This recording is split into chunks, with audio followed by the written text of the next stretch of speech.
Welcome, everybody. We've got another episode of DOScider. That's right. I'm gonna do 2 episodes this week.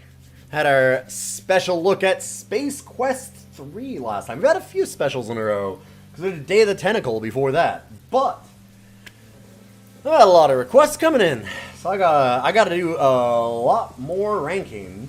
Let's do that quick rundown of our list again so far. At least, you know, general average, top bottom kind of thing. We had our new #1 champion from our recent special, episode 28, 2 episodes ago, Day of the Tentacle. Number 2 is Doom. Then we got Maniac Mansion, Star Wars Dark Forces, Command and Conquer. And then the bottom 5.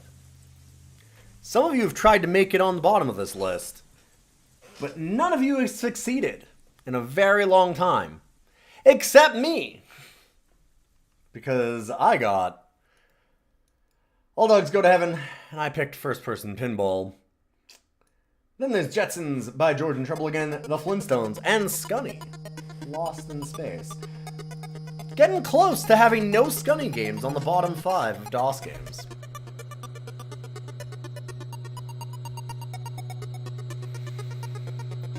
You could try and find the worst games, but interesting games are more interesting. I agree with you. I thought first-person pinball would be interesting. I was right, but not for the reasons I thought I was. It was interesting in how bad it was. We've got tons of cool games on this list. Stuff all over the place. We've got, like, Castles 2 is only number 26. Some absolute classics. Blood, not even top 20 anymore. There's some real depth to this list at this point. Don't know many DOS games in the first place, but the ones that you do know aren't that bad. You know, one that we haven't done though, despite how full this list is. We got fighting games, One Must Fall 2097. We got car games, Carmageddon, like whether it's arcadey action carnage with Carmageddon and, oh god, what was it called? Like Decontamination or something? Quarantine, that's what it was. We've got, you know, really cool simi racing games and kart games. We've got Wacky Wheels and we've got pinball games. We don't have any Maxis yet. Till now. This was a request from... Oh man, who was this a request from? Deranged Dan. For us to do SimEarth. When Maxis gets real fucking weird with it. Just right out there. So we're gonna start with a little bit of Maxis's SimEarth.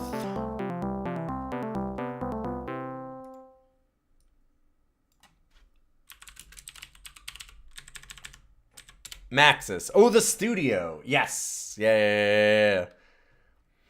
Did you know that King Quest 7 was released for MS-DOS? I did know that. I have not played a single King's Quest game, though. Not ever. Not for any reason. Maybe that'll change. If you're a sub or a patron, you can choose to put that up into our Discord. It's free for everybody, but there is a special channel for you to put in requests.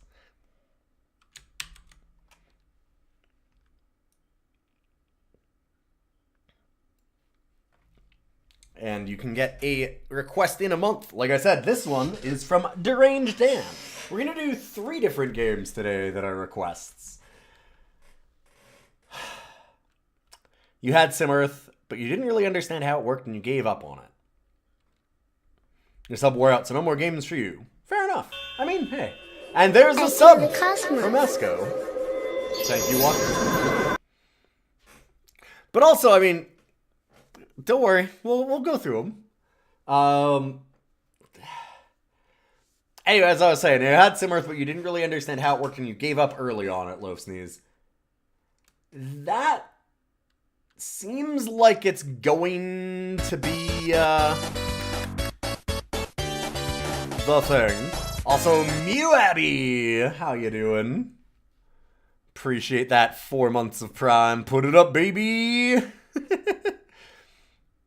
Okay, oh, to put King Quest 7 in? Okay. It doesn't go on, it's not like I'm doing it today, by the way. We have a list, and I try and fit them in when I can. King Quest 7 is probably a day that we do a special episode. You know, okay. For the people out there, the games like King Quest 7 I'm probably going to do on a special thing, because a lot of those ones are like adventure games and need a little bit of time. Like, if I do 30 minutes of it, 45 minutes of it or something, it's not enough. You get like one screen. You're not going to get anything out of it. You know what I'm saying? So we got RPGs, some of the tactics games, things like that might take a little longer.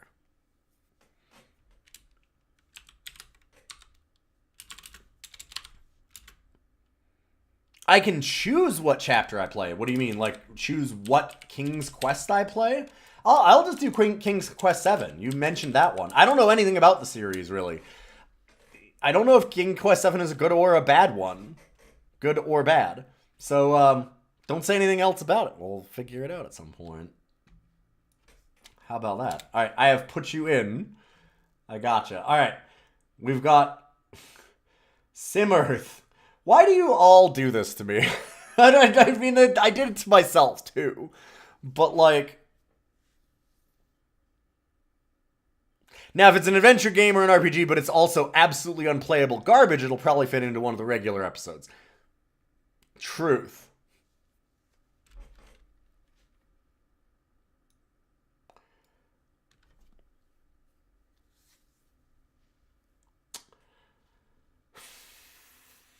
But you all do this to me.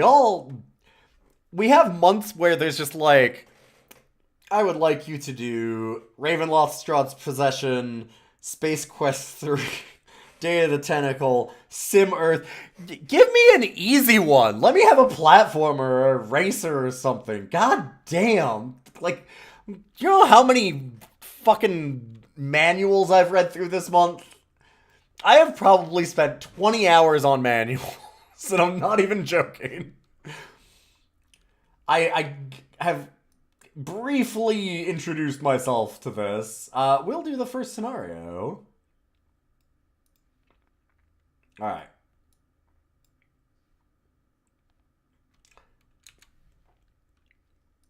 Appendix C in the manual, huh?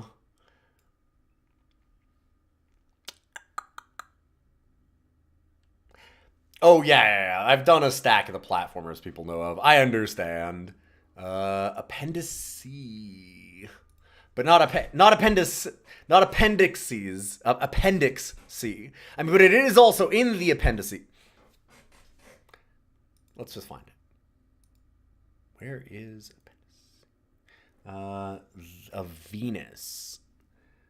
Gravity of Venus. It's gravity. 0.9? It says compared to Earth, so I'm guessing that's what it wanted. Okay. So the first scenario is supposedly to do aquarium. Wait, did it just do experimental mode? I didn't want to... Damn it. So there's like all of these things that you can pick. You can kind of do experimental mode, where you've got like free time to just do whatever you want with it. You have easy games, average games, hard games, obviously. I feel like this game, in a lot of ways, isn't a game.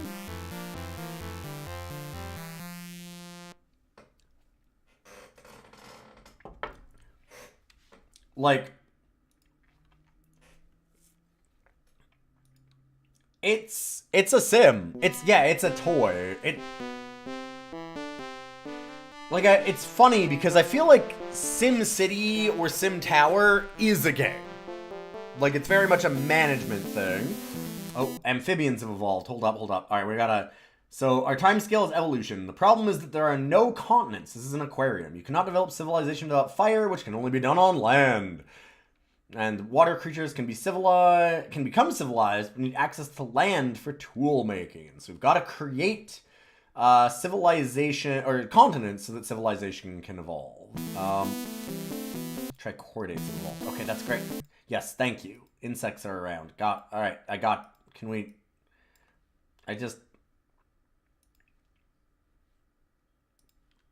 Get out of here. Get out of here. Alright, terrain map. Warning. Mass extinctions are occurring. No! Hey. Alright, we need geosphere. Oh boy.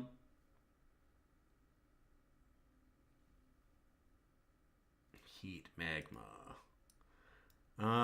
Is it this one? Yes. Okay, so one of the ways that we can create continents is actually just having volcanoes go off. You can right-click to look at different things. This one really is, easy jokes aside, a sandbox. Yeah. Like, the goals of it are less important than just fuck around.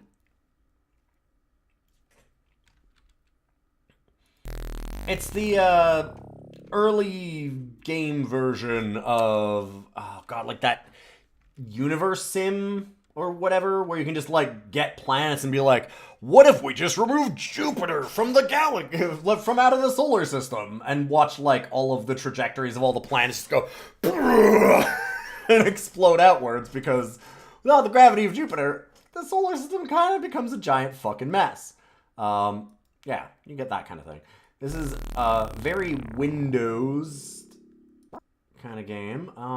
If I remember correctly, oh god. So we can do like terrain stuff here. There's oceans you can turn off. You can turn off biomes, cities, life events, things like that. Let's see, has anything actually started to thrive? No. And we're starting to get some biomes. You need to have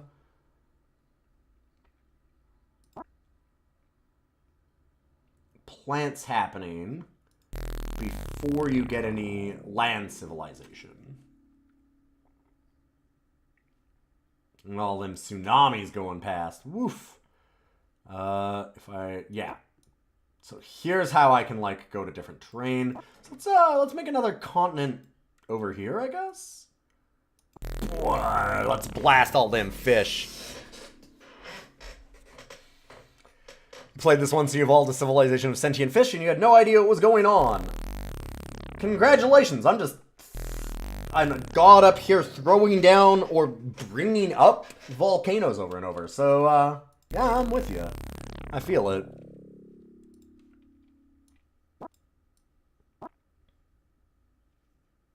Okay, how about... Okay, we gotta fill this continent. I can't just look the same, right? Oh, there's our polar. I don't want to go to the polar regions. Let's. Okay, hello. Thank you. Controls for this are awkward. This is basically like.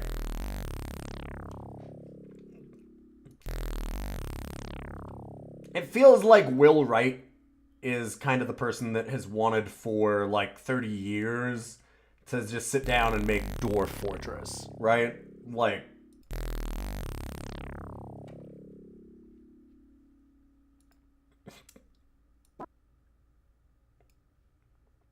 something that's esoteric and weird and requires 100 hours to even vaguely grasp, but also like simulates absolutely everything.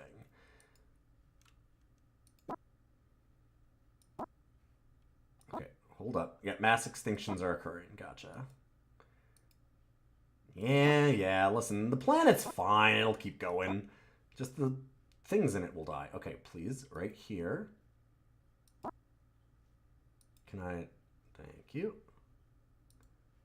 Now, let's do another continent over here. I'm gonna make this like a little island chain, maybe. This one's like... I'm gonna spread it out a little less. Make it less of a landmass and more of like...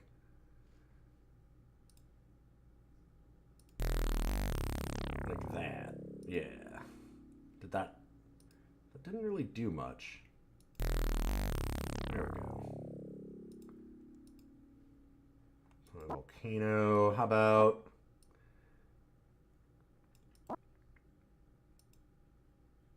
Controls are really fiddly, too. Sometimes it does what I want it to, and sometimes it just kind of doesn't. Is this SimEarth? Yes. I believe that I have it set up properly so that it says... It does say it. Down on the bottom right. Left. Left. The bottom left. Okay, so I have to... My camera is mirrored for a bunch of reasons. And so I'm pointing to the right, and I do that automatically because I know where I have to point to show things. But then my brain breaks, and I fuck up. So, yeah, it's to your left.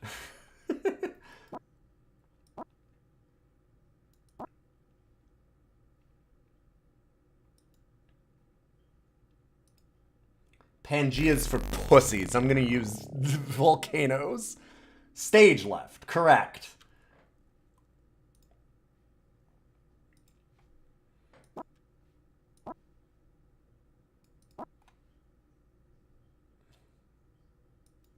Stay there. Stay there. Stay there. Thank you. God. Paying attention clearly not your forte. No, it's fine. Everybody asks. You are not the first person to ask this. You will not be the last. I have it up there. The only reason why I mostly point it out on screen is because of your asking. There are probably another, like...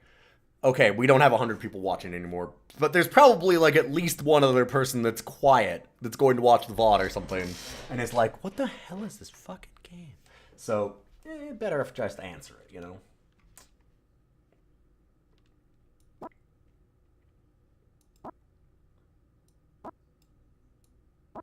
And, like, point it out so that in the future people know. Hey, Jinpoo! Good to see you. Oh my god. Stay. Thank you. I want to stay there.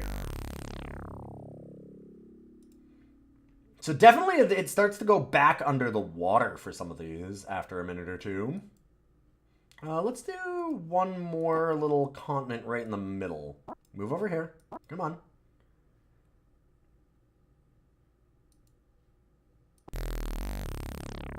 Fuck this starfish or whatever in particular. There you go. Yeah, I never played SimEarth. I played a little bit of SimAnt. And I played... Oh, hell yeah, we got reptiles. I played a lot of Sim Tower. And Sim Farm was the one that I had at home, actually, which is funny. I didn't play a lot of SimCity. I played a bit of SimCity 2000 when that came out. SimCity, man, SimCity 2000, holy shit, what a game.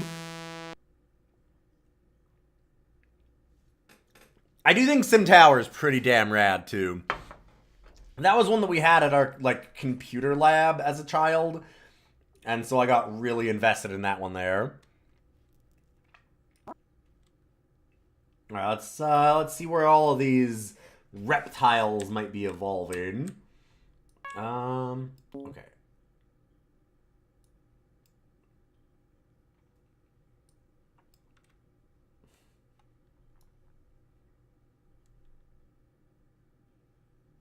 No animals. So where did they go? Alright, no civilizations. Biosphere. Ah! We have some over here. We go. I wanna look at my bio. Give me my bio. Look at that. Got some little guys.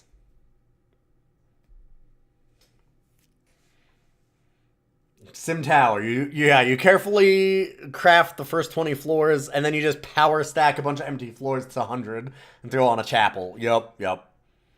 Yes, luckily SimCity 2000 is DOS. I am excited for SimCity 2000. That game is an incredible.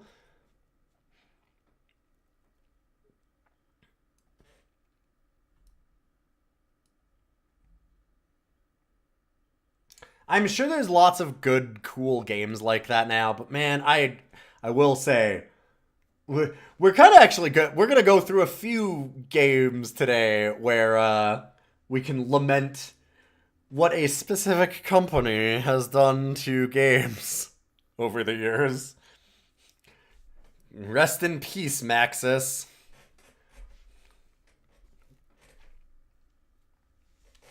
Because we have another few requests that I have from April that I haven't gotten to that we're going to be doing.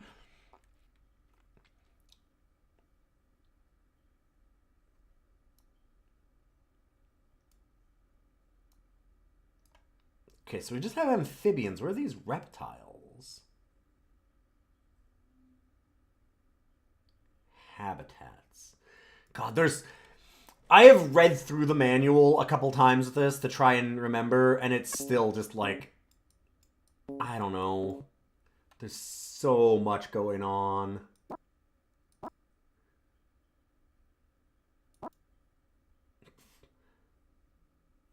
Alright. So we got reptiles. Yeah. And then we're going to go to dinosaurs. And on. Right.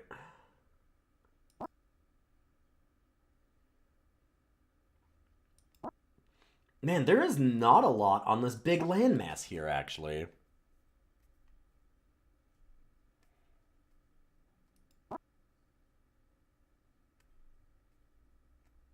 This is going to be one of those themes where I just hate everyone else in chat and should probably leave. No, come on. It's not exactly like... Some of these companies have done that to themselves. Don't get me wrong. Just... Oh, right. I think I can just... Can I just lay them down? Yes. Okay. That's what it was. I was just putting down reptiles, because I'm God.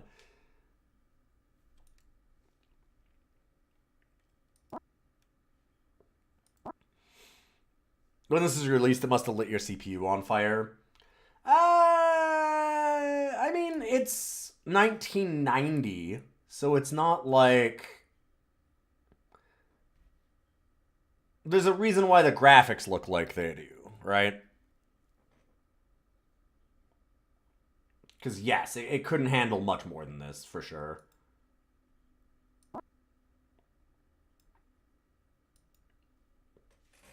To be fair, it's kind of it is unfair to EA to just blame them solely for the downfall of things like Maxis.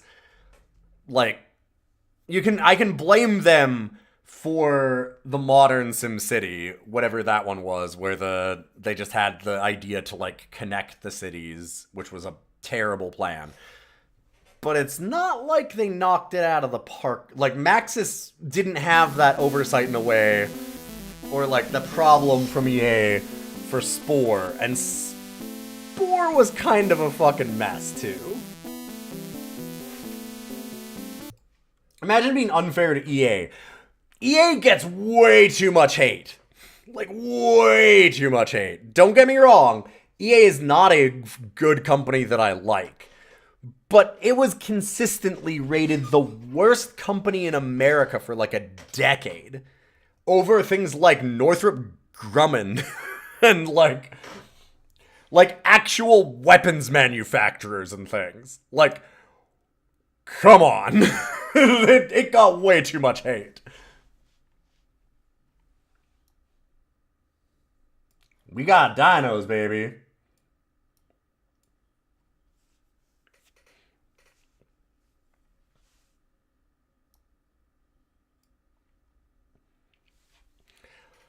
Like, realistically, the companies that I'm thinking of, because we're also going to do a Westwood Studios game, I'll just spoil it.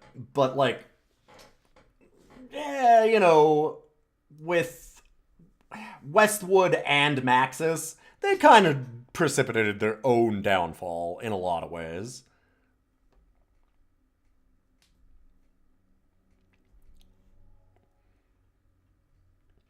Most people didn't interact with weapons and private equity firms on a regular basis. Fair.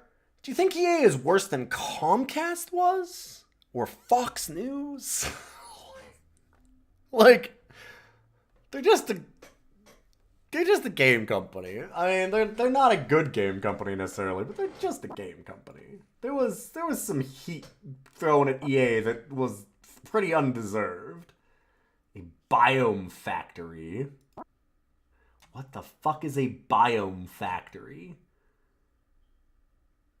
So a lot of this game is this, which is why it's, again, not... Oh, a meteor just struck us.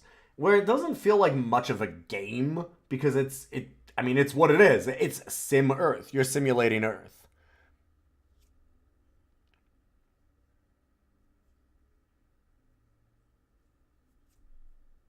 It was for 2 years, then other people got Consumer Reports or whatever, got so sick of Mass Effect 3.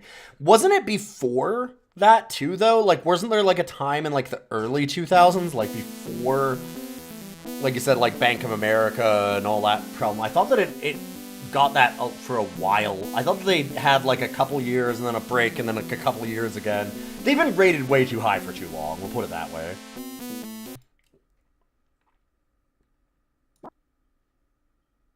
Whatever it was.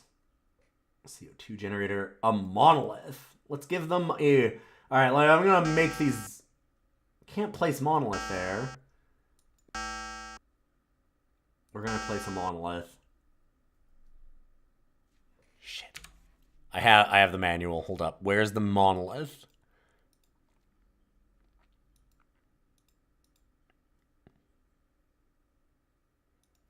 I don't hate Spore, but when you compare it to what they were hyping it up as and stuff, like, it wasn't... Spore was a very 7 out of 10 game with a, like, 11 out of 10 marketing campaign around it.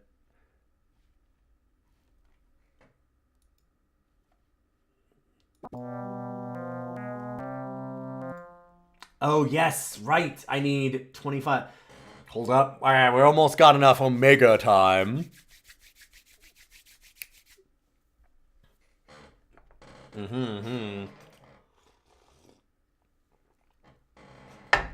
There we go. Yeah, look at that. We got some birds.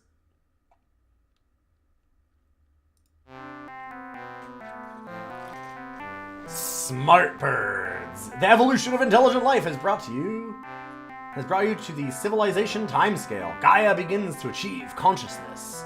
Now you must spread your civilization across the planet and advance technology. The dawn of the Industrial Revolution will bring you into the technology timescale. Avians are now sentient. Alright, we have an avian city in the Stone Age. Hell yeah. I think that this is where this game is really fun, is just doing weird bullshit like this. Like, I'm gonna make fish smart.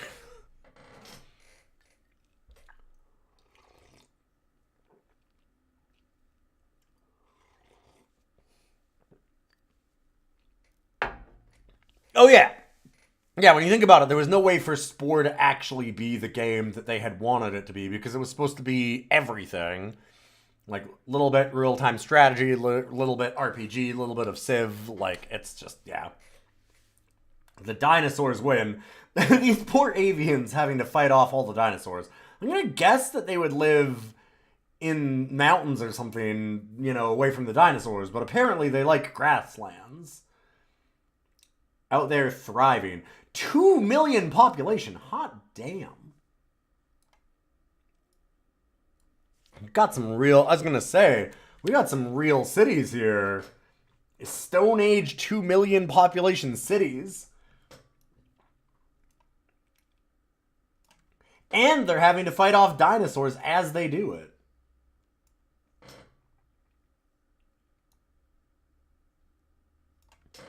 That's a fish? Oh, is it a stingray? I think it's a stingray. Okay. Is that good? Oh, plagues. Yeah, that seems good. Well, that city's gone.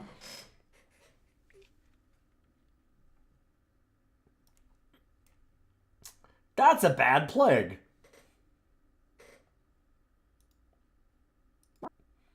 Here's a question. How is this continent faring? Because this one shouldn't have any sapiens on it then, I'm guessing, right? Alright, we got some reptiles, got some avians, but not the smart avians. Just regular avians.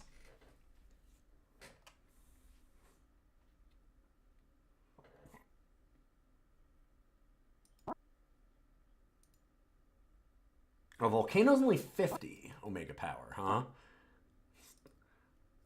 Just do a nice little atomic test over here.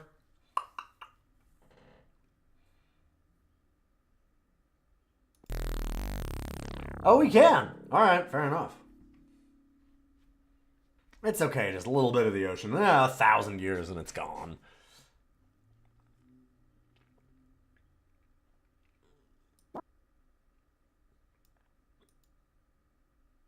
I feel like I'm definitely on...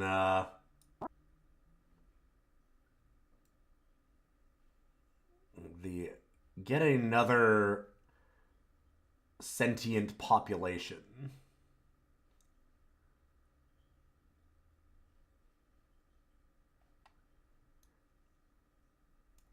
I wish that I had enough omega energy. I really want to make dinosaurs sentient too, or like fish. Let's have fish and bird people.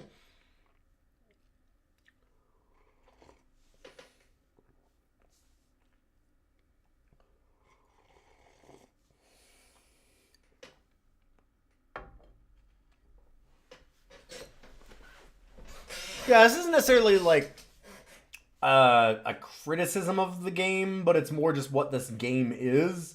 Like, this is a game where you sit there and you go, yeah. Oh man, that plague wiped out that city. That's neat.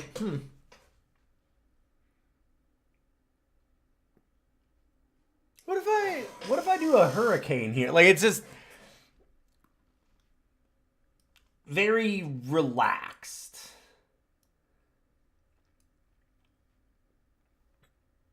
It's kind of almost an idle game, yeah. I mean, it is what it is. It's a sim.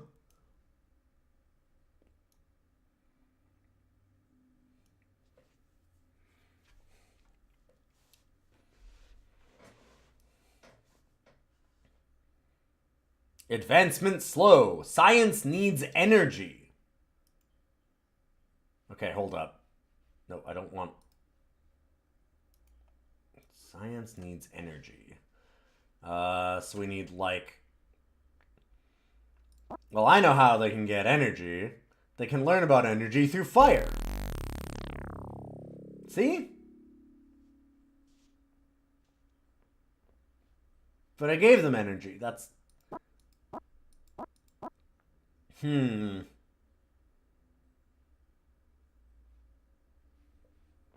Alright, what do we... How do we input energy into this?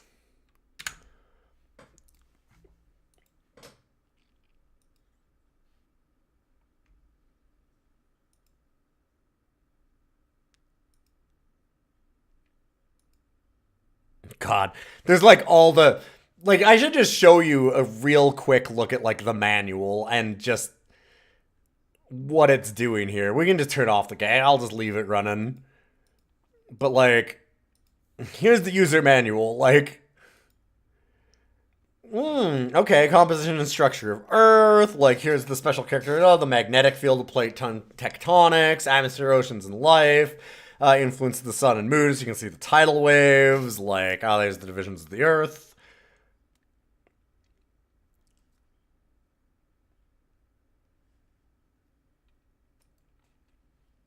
External heat engines. Many of the surface processors and characters all worked on an external heat engine. Like, there's just so much. There's so much.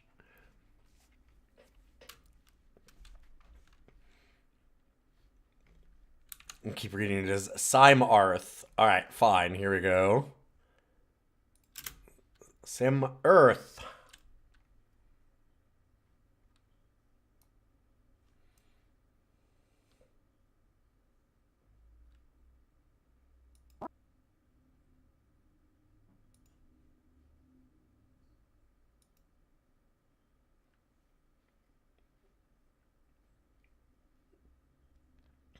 Okay, we did an earthquake.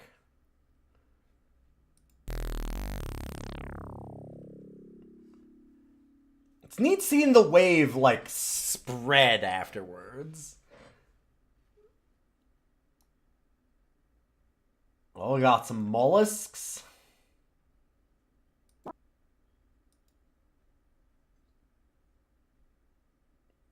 We're close to another monolith. I kind of want to...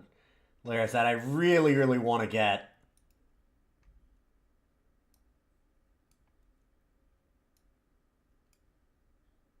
a second population going.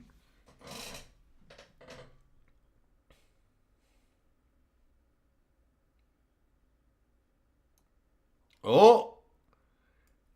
Oh, our avians are fighting!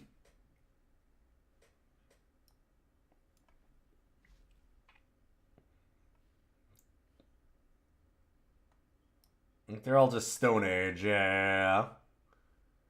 They're learning battles, though.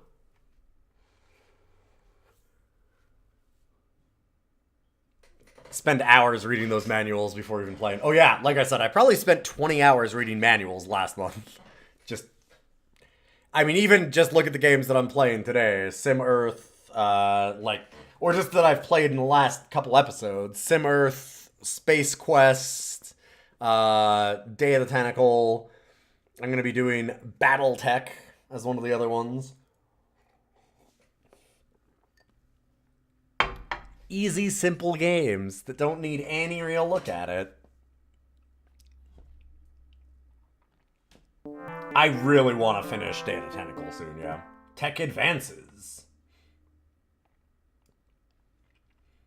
Oh, hell yeah. Alright, where are we? We are still on this continent. Mammals. Put those mammals down. Alright, we gotta raise up some fish soon. There's still dinosaurs roaming.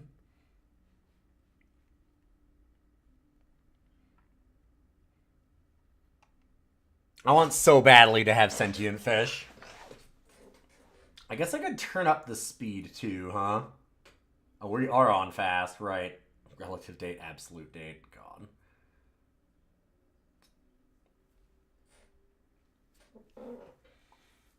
Oh God, SimEarth. Yep. Yeah, I'm God, and this is SimEarth.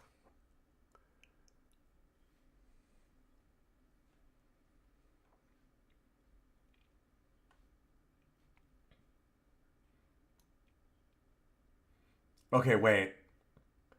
There is a avian human person riding a horse. That's kind of amazing. Why does our avian civilization need horses?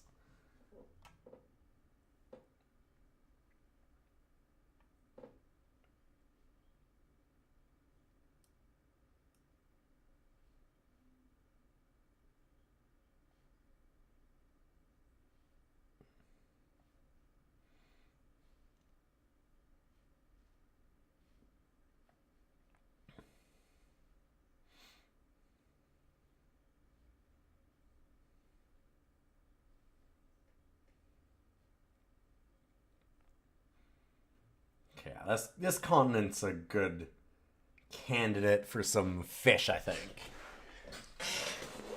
Gotta pull carts of something, I guess. I mean, you got dinosaurs, though. Do with that. Saddle a dinosaur.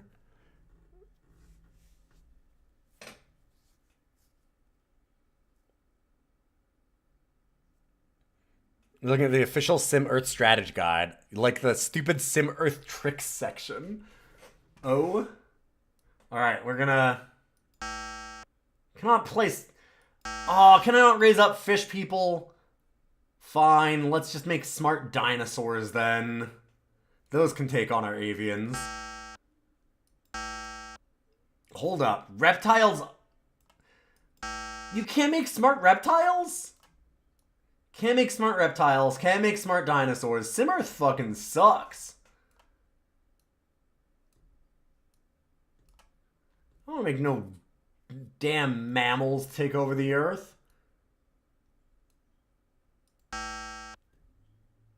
Oh, you can't have two smart people at the same time?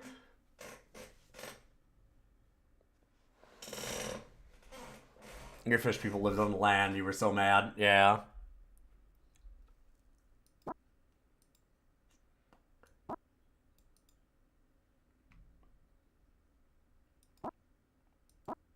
Dang.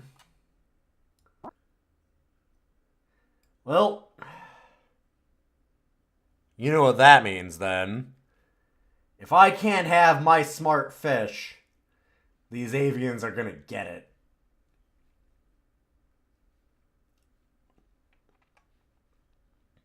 Hey, where'd their Bronze Age city go? Oh, there's a few of them now. Yeah, look at that. Double the population of Stone Age cities.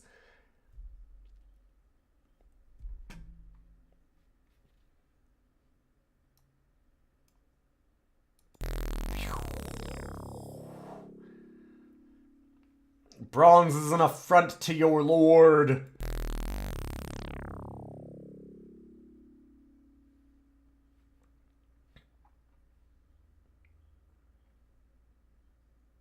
So yeah, I mean that's a look at SimEarth. I mean, there's a lot more that you can do.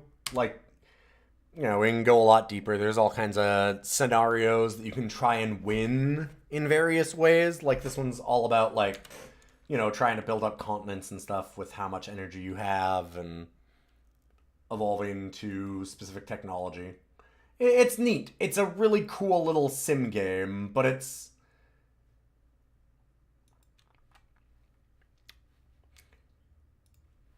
Again, I don't want to insult it. It's not necessarily a bad thing, but it is what it is, and you kind of... As much as it's very, very deep, you also get the idea of it, like, very quickly, if that makes sense. Because you can sit there and play a million scenarios, but they all basically end. Or at least for me. When I ever played these games, just like SimCity. You know, you play SimCity for an hour or two, and you're like, wow, look at this, I got a really cool city, and everything's going well. And then you're like... Tornado, tornado, tornado, tornado, tornado, tornado. Yeah, alright, saving out. Goodbye. Time to torch this fucking city down.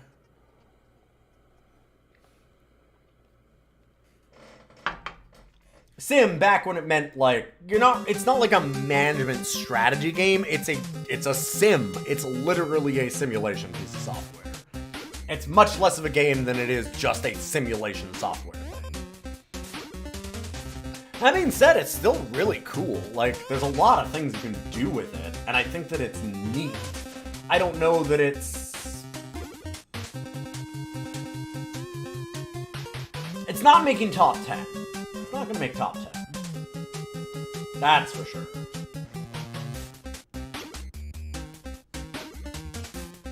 Would it make top 20?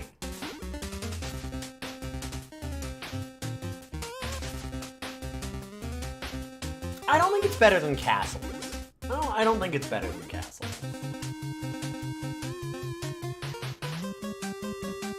I think it's going to make top 30, though.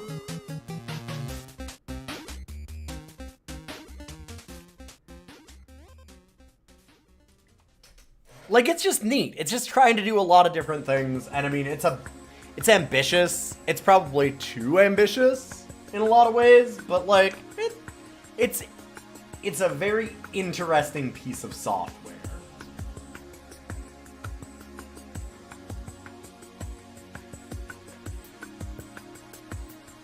Like, I think I like it more than Wacky Wheels. SimEarth is intended more as an educational game. A lot of the Maxis Sim catalog was very much educational kind of stuff, yeah.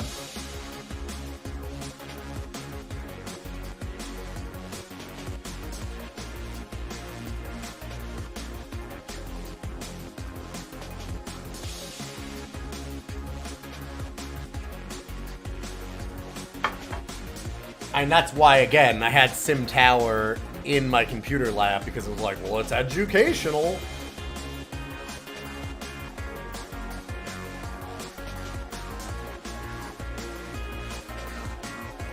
Yeah, I think that I'd rather play it than Wacky Wheels. I like SimEarth. It's a neat little game.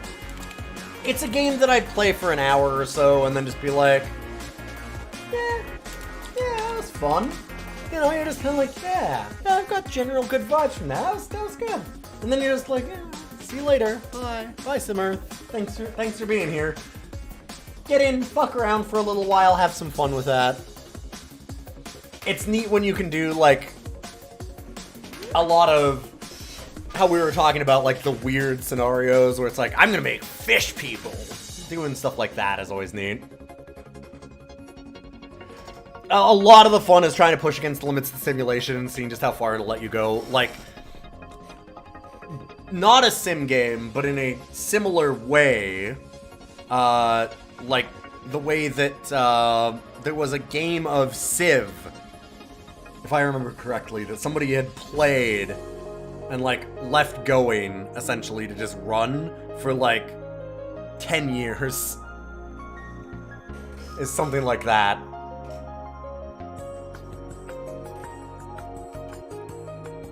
Which is great. And you're just getting into the like real fucking weird shit that starts happening where you're just like with this one, if you just sat there and left it running for like 5 years, what would happen? Like, sounds interesting, like 10 years in. Yeah, exactly. But at the same time, I don't want to do that. That's not why I'm not gonna do that. That's not. Nope. No, I have better things to do with my time. I will read an article about that or watch a YouTube video and be like, yeah, that's. And then meanwhile, I'll just throw a couple tornadoes or volcanoes down or ice meteors and go, all right, peace out, Sim. See you later, my Bronze Age avian friends. That's a little bit of SimEarth.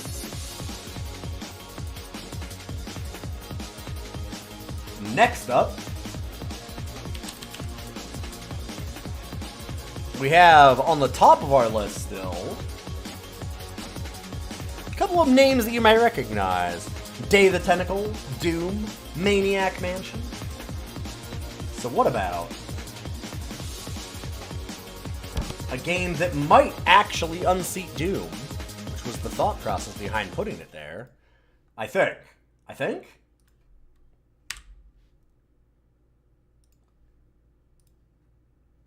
Because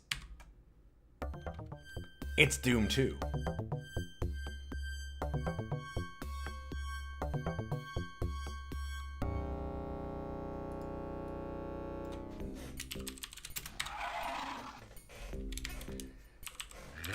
I will say,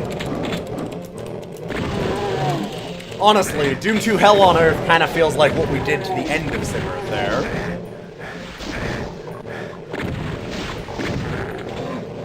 One thing you immediately notice on loading Doom 2, in comparison to Doom, is just, like, just 1 second. Like,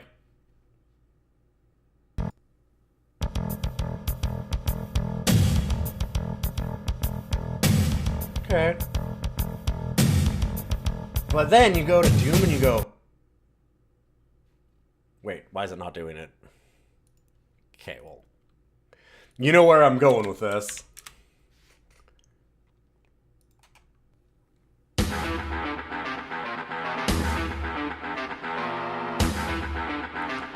Like, man, it is not E1M1. That's not E1M1. It's not bad. That ain't fucking E1M1. Like, yeah, alright, yeah, it's Doom. Yeah, Doom.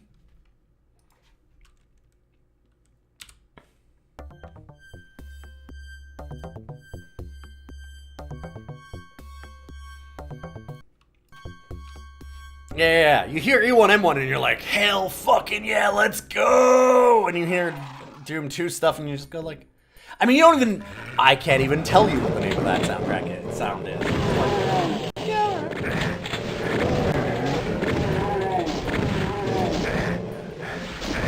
That being said,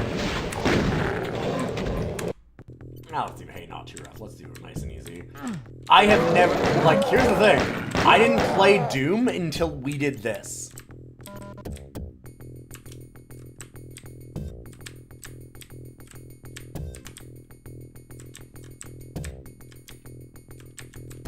So I have done very, very little of Doom in general. The first Doom game that I ever played, here's one that's going to, like, destroy some people. My first Doom game, Doom 2016. Chex Quest. Okay, actually my first Doom game, if you were gonna say Chex Quest, my first Doom game was Ken's Labyrinth, which I loved for a long time, until I played Doom and then I went, oh, wow, yeah, okay, Ken's Labyrinth is not very good. Yes, I see. Now I understand. I'm there. I get it.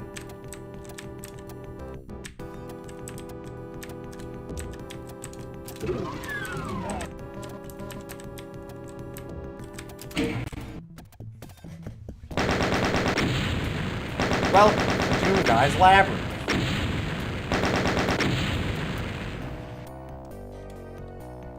You were a Quake household. I never played Quake either. I didn't get a lot of shooters as a child. My mother thought that Mario was too violent. I did have Mario. She started to be like, you know, maybe I shouldn't even allow that. And I was like, oh my god.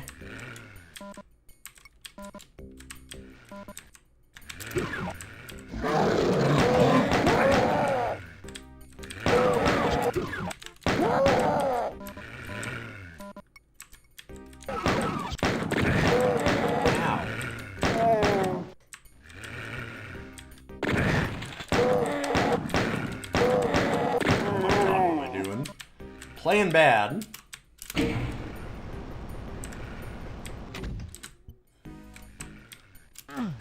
Grew up, played Doom and Duke Nukem 3D. See, and I played Duke Nukem, but Duke Nukem 1 and 2. I managed to sneak those.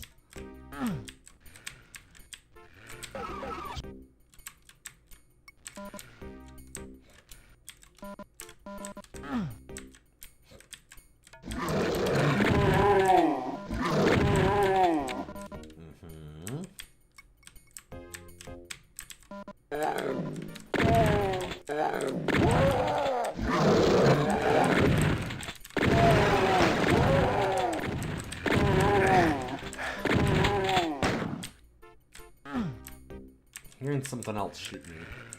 Ah, there we go. Peekaboo.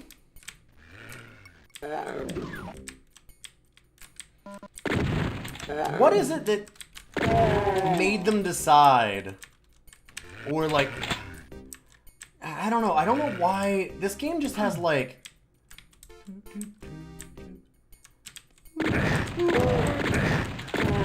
it doesn't scream Doom in the way that, you know, Doom does.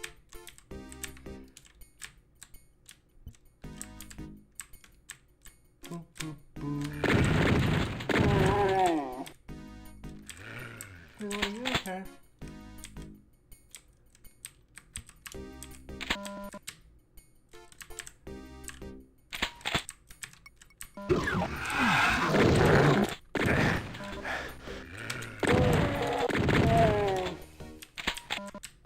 Like, Doom 1 almost felt like a horror game right at the start, which is, I mean, kind of the point, right? But like, the whole, flickering lights that you get in some of the early levels, and, like, monsters popping out at you, and the music's just slamming at you. This is a very... You can still go fast, you can still run around, you're still doing some real satisfying gun stuff. My god, that gun animation, the way that it feels, is still so sick.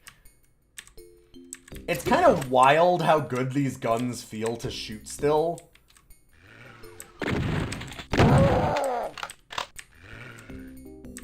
Yeah, this shotgun is pretty rad. This is a nice addition. More guns and stuff, for sure.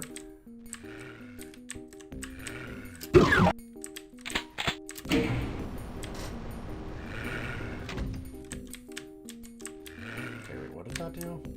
Did it unlock this one? It did. Nice.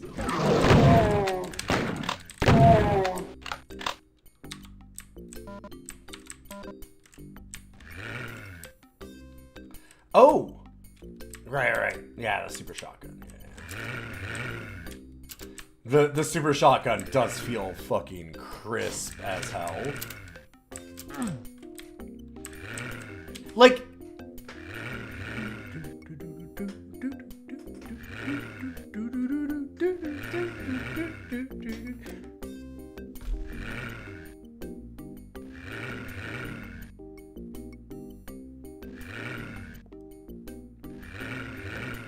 just screams hell on earth.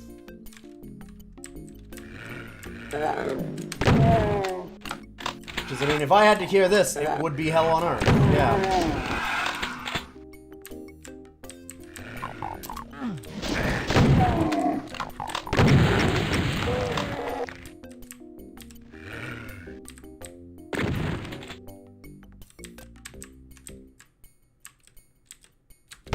God, the lighting here is really cool, though.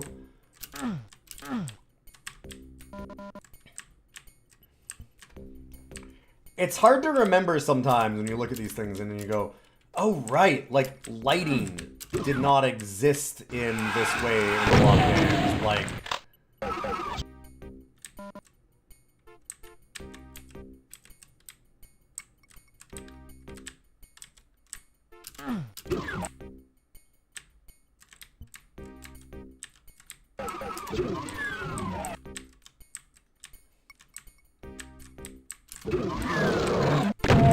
that wasn't like a trivial thing.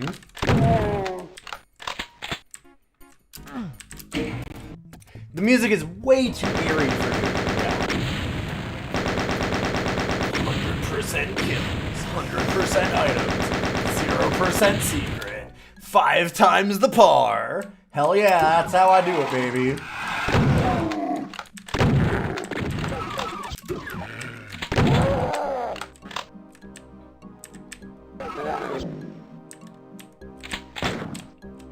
So there's definitely a reason why Doom is still so damn high on my list.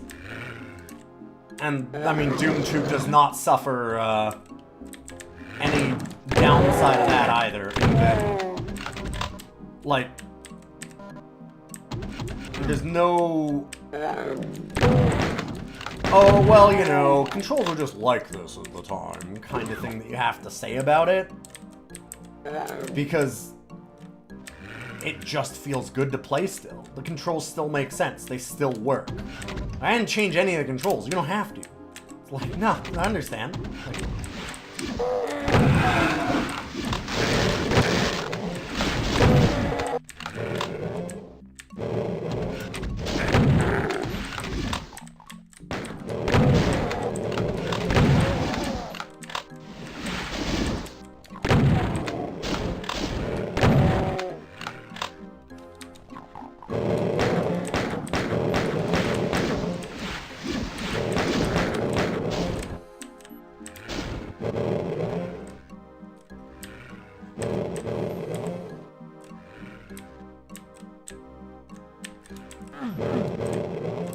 the weapons and visuals all still work really well. It's still incredible how, like I said before, how good... What the hell is there a... oh, there is! I'm like, is there an invisible pinky in here? Fucking son of a bitch. Should have realized.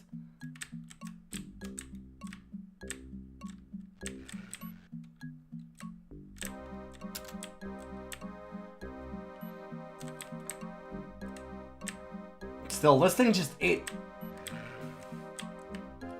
automatically, you're kind of like, it does not have the same instant oomph, holy shit impact that Doom did.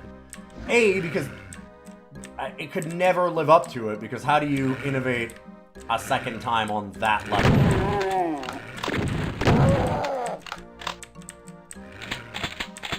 Ooh, hello.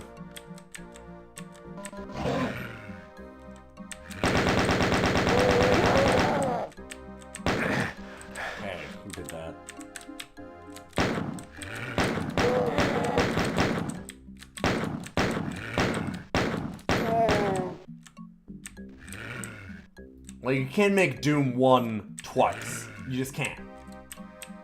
But also, like, they just lost some panache in it for some reason. I don't know why they chose to start the game out this way. I mean, the super shotgun, oh, hot damn, that feels good.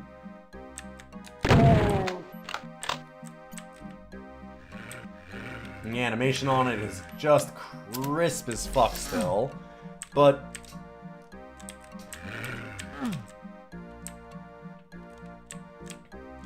yeah, like the music just does not hold the same thing. And honestly, again, the level is not as interesting.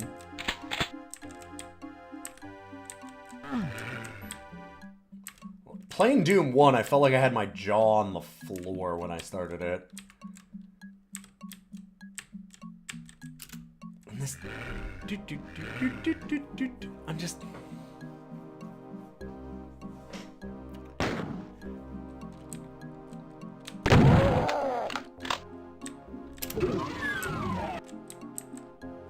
Keep mentioning the music, but why is it like this? Why is it this? Okay.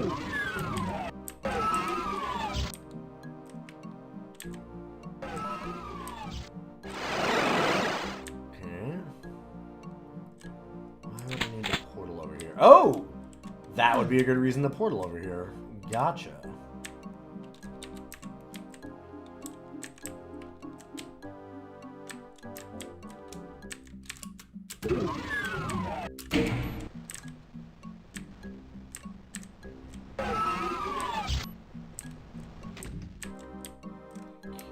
That change.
His music is, like, active.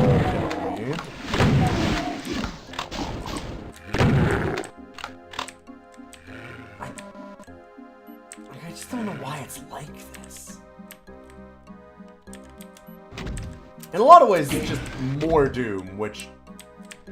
I'm not... How can you complain about more Doom?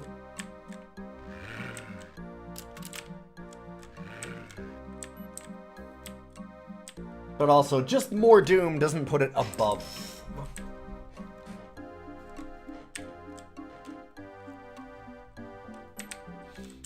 Yeah, I'm not saying that all of the music is this bad. But, like... This is not your best foot forward.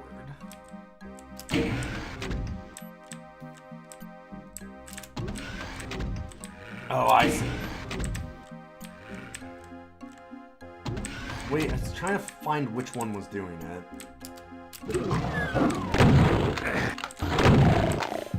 This is the shotgun from 6 inches away.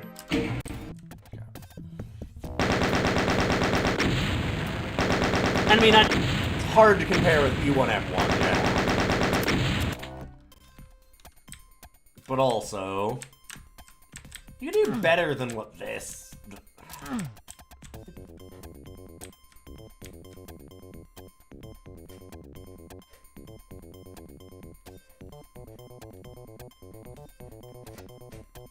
This is better. It's not amazing. It's not E1F1, but it... Whatever the hell that first song was.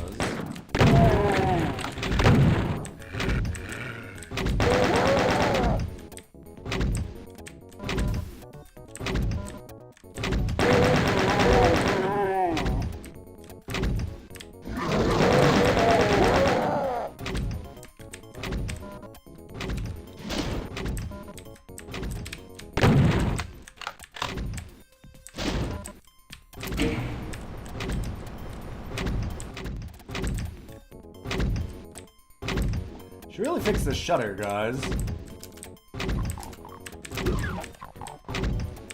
I love the snappy way the doors open.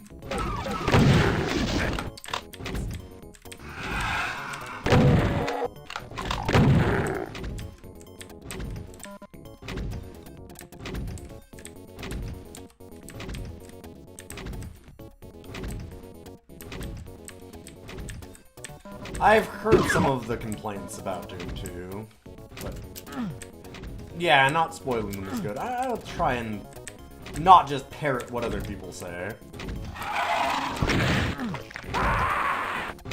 I knew I was gonna do that. I knew. I'm like, this is actually a real bad idea.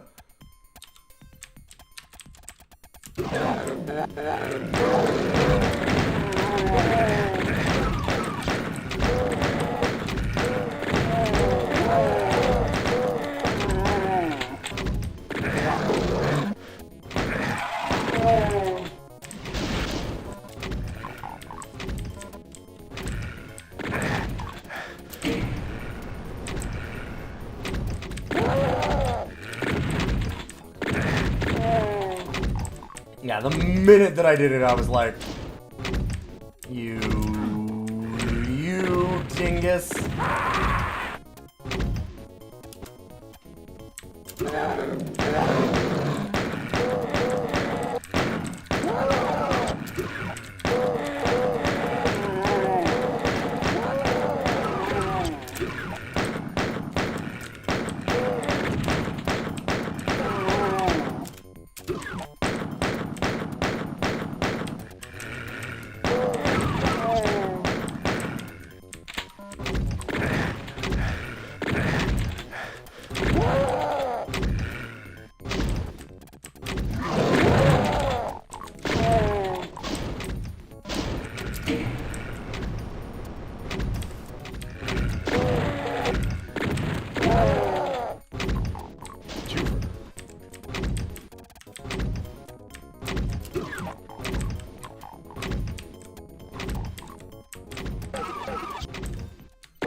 These levels are like too dark.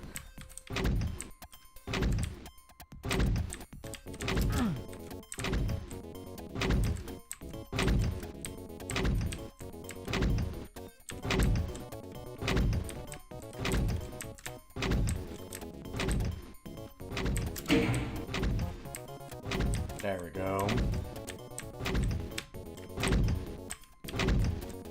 That lighting is rad. That is... Oof.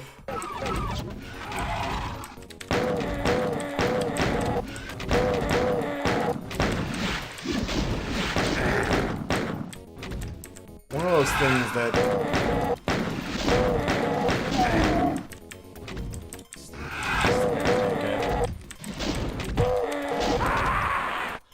it's one of those things that, like, it's easy to take it for granted when you haven't been playing a lot of these games for a while, but, like, I've been playing a lot of DOS games, and when you see lighting like that, it's something like, Jesus.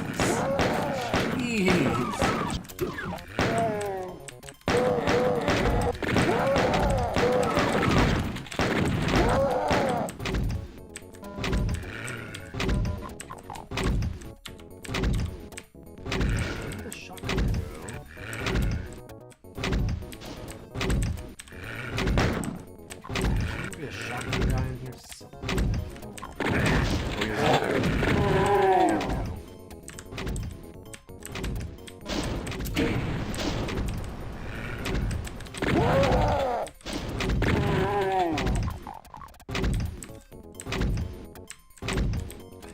dynamic lighting, muzzle flash, and 94. Yeah, exactly. I mean, I'm sure in a lot of ways, like, you don't need to hear from me that Doom is a good game. Like, had some wild stuff. But also, God, it's still... It's incredible how few games were able to replicate it, even after Doom came out, right? Like...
Shells.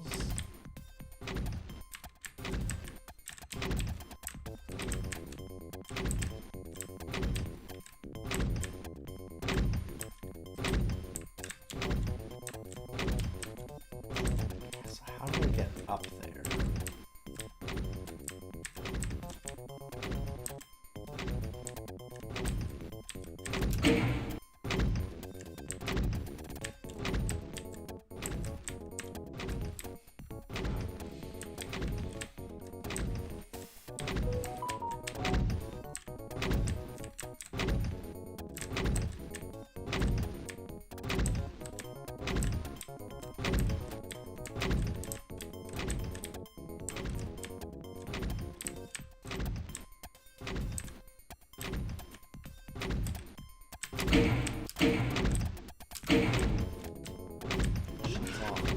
There it is. Okay.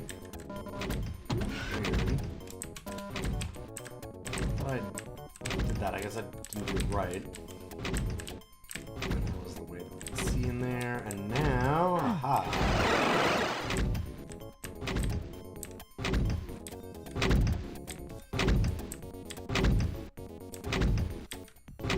Blue and red key cards. How about?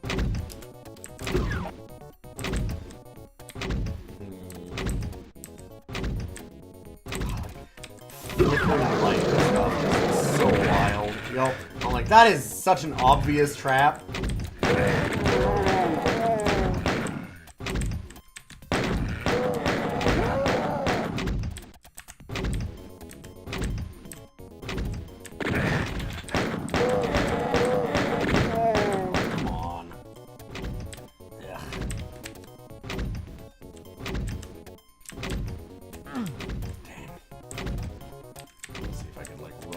Side.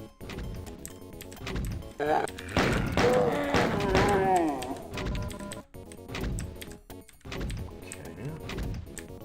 Let's check out this other side real quick.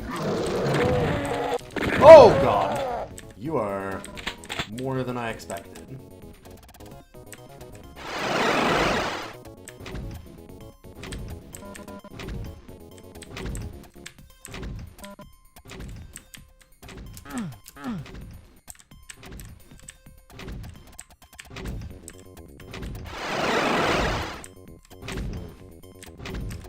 A lot more like teleporters right away and stuff in this game too. And that's...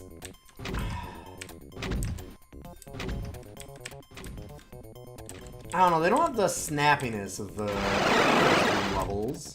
For sure. Okay, did they both go to this spot?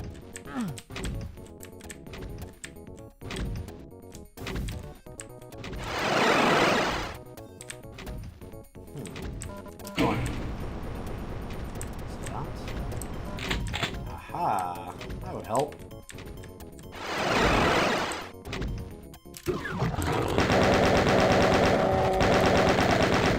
I should have known. I should have known. I should have realized. Give me 1 second. I did get possibly. Yeah, I did get a message. My wife is out of town, so I need to.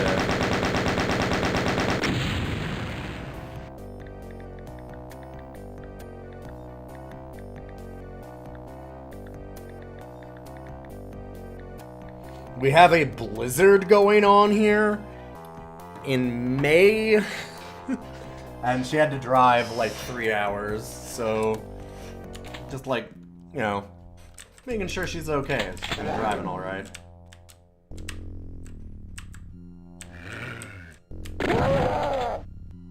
Ow.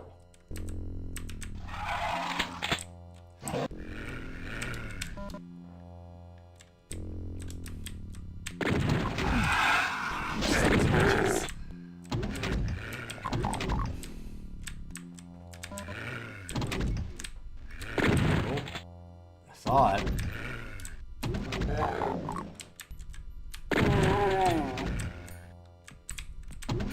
Oh, you bastards.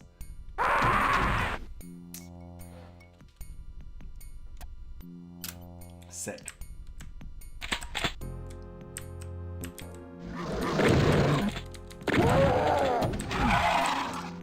I did it again!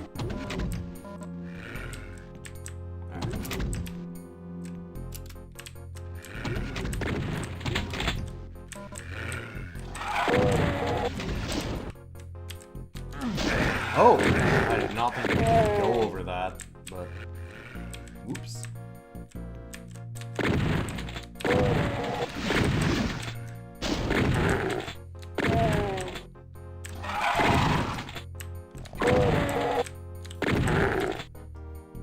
Oh, it's Doom time. No, it's Doom 2 Hell on Earth time, which is close.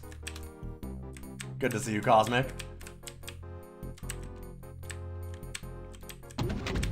Yeah, this was a request from John Locke Cole, I believe.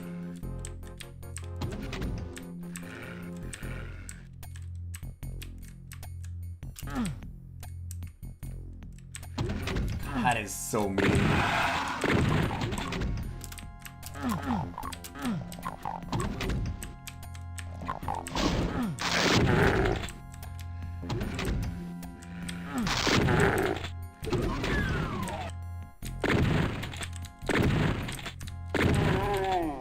Yeah, they're doing a lot more with like the lighting and doing a lot more dark areas, which is cool. It's impressive, but also they're just kind of overusing it. I want to be able to see.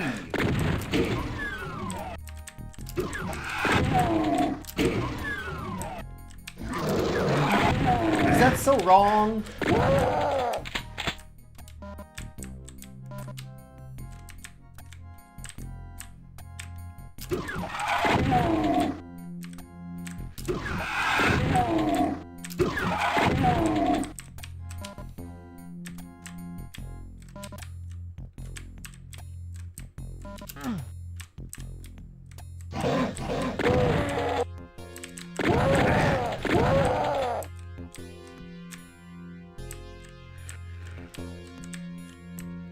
I'm just constantly like, what?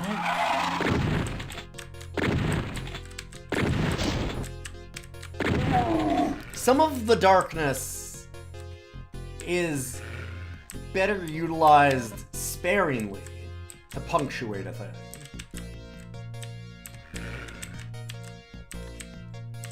I'm like, this is just a lot more difficult to tell what the hell is happening all the time.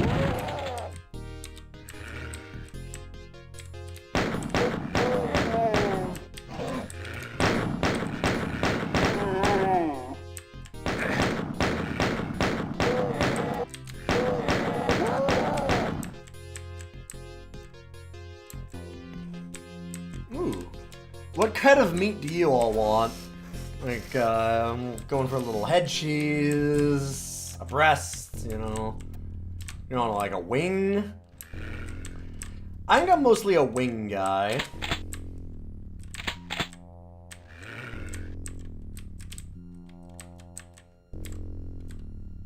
I do like how they're doing little hints as to, like, where all the stuff is.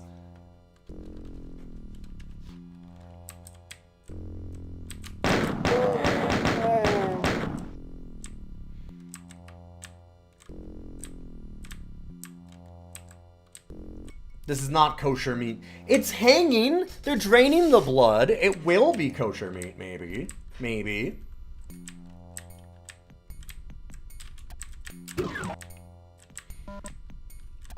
You don't know, it's being processed. I don't know what you mean by you think that it has, like, the shareware paid episode problem and the expansion pack problem.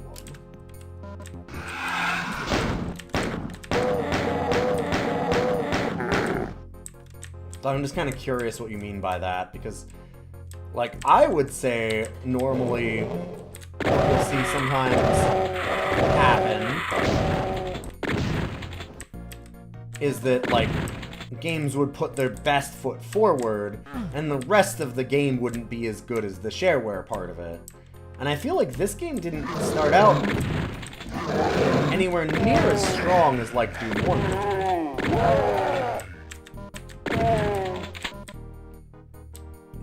Oh god. Now, that evil smirk is me thinking, boy, I can't wait to murder myself with this.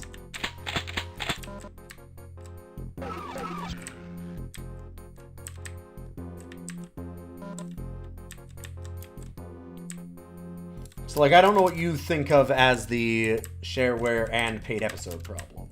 I'd like to hear you elaborate on that. Like, I'm not saying you're wrong, just... I'm curious what you feel that problem is.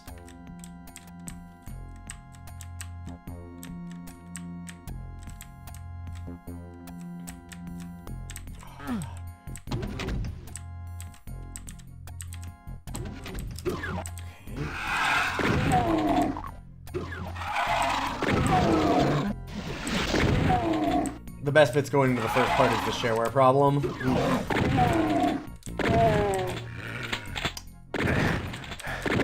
That's extra unfortunate, considering that it feels like it doesn't start out on the level of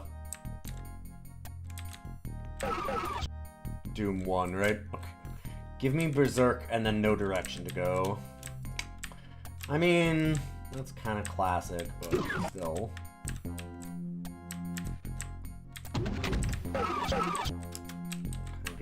Go up.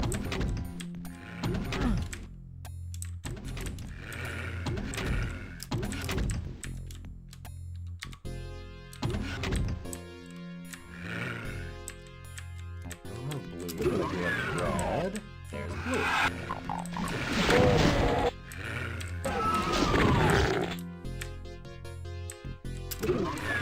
Kill that imp. That's exactly what you're saying, that Doom 1 got the good stuff first. Oh, and Doom 2 doesn't. Okay, you just said that Doom had the... You said Doom 2 had the shareware problem. I must have misread you.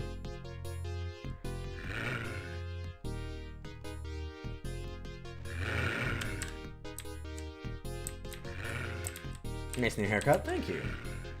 Yeah, I've had this for a while. I not been here for... I did just recently re-dye it at home.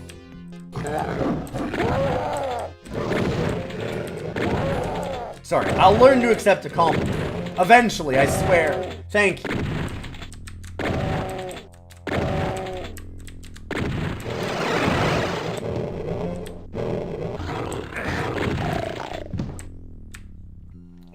I realized as I was saying it, I'm like, oh wait, you're saying that, like, Doom 2 feels like it's an added on thing to Doom 1, where it's like, oh yeah, okay, like, this kind of rejected ideas.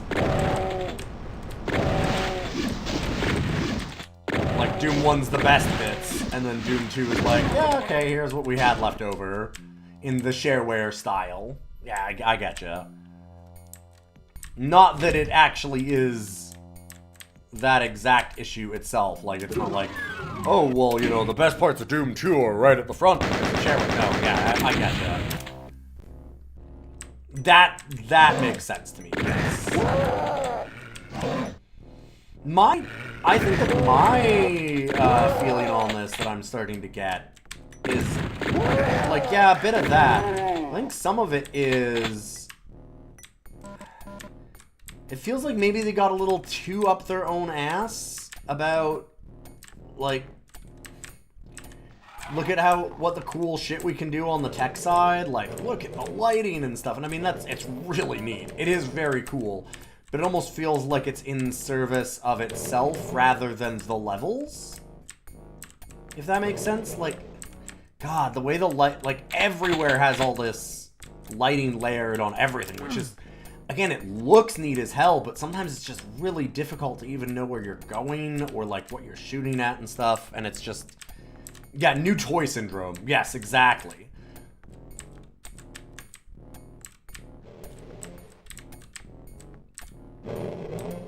They did... It's such a cool new thing, and they did such a good job of it. They're like, you know what? You know the funny thing? I know this level. You know why I know this level? Doom Golf.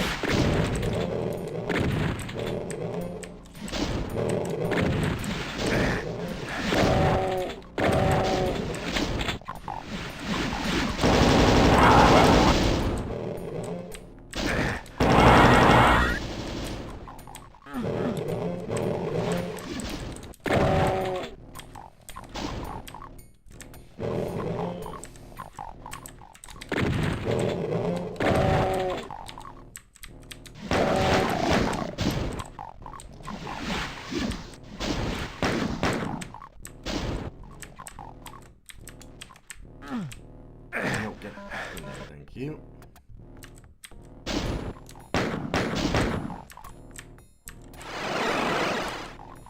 Oh, something back here.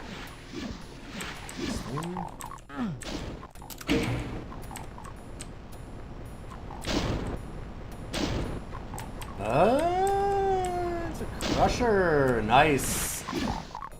If I had been smart, I could have used an environmental puzzle.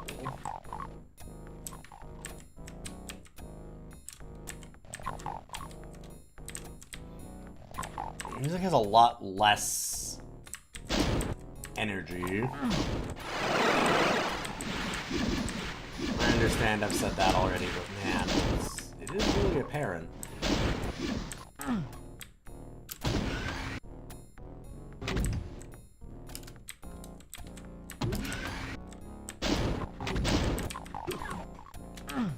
man. Oh, I'm on this...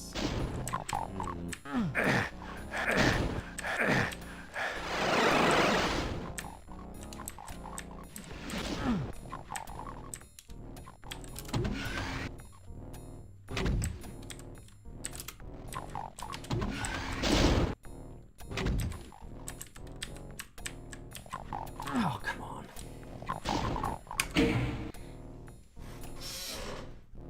Yes, the expansion stuff like you're talking about. They're giving you early game enemies and weapons from Doom 1 because they need the game to be accessible to new players. Sure, sure.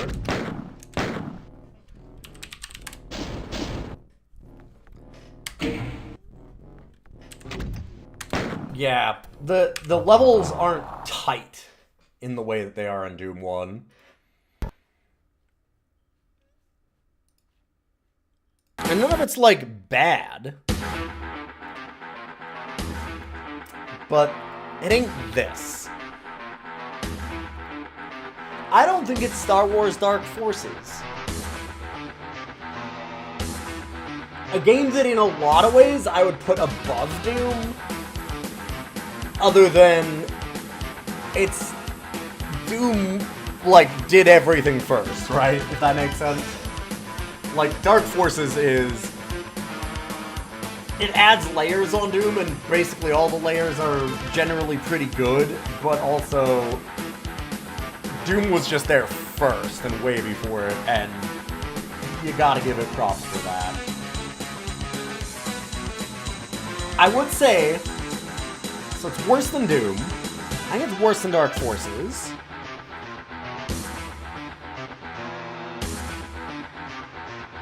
I don't think it's worse than World of Z. World of Z's a sick game, but this thing's still damn cool. Like, it still does more Doom. How can you go wrong with that much more Doom? I don't think it beats Warcraft 2, though. I think it goes right here. I think it's just like, you know, it kind of continues the whole sequel problem that we've been having. Duke Nukem, fantastic game, just stellar. Duke Nukem 2, great game. Not amazing. Like, I mean, it's good. It's quite good. Prince of Persia 2, yeah, it's fine. It's a good game. Castles, great game. Castles 2, yeah, I mean, it's good. It's almost as good as Castles 1. It just loses a little charm somewhere along the way. Sequels, hard to do.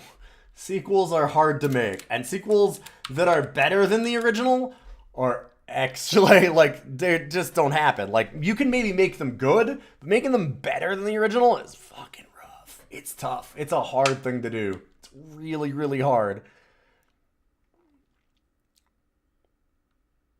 We've had a sequel crush to the original, and it was even from id.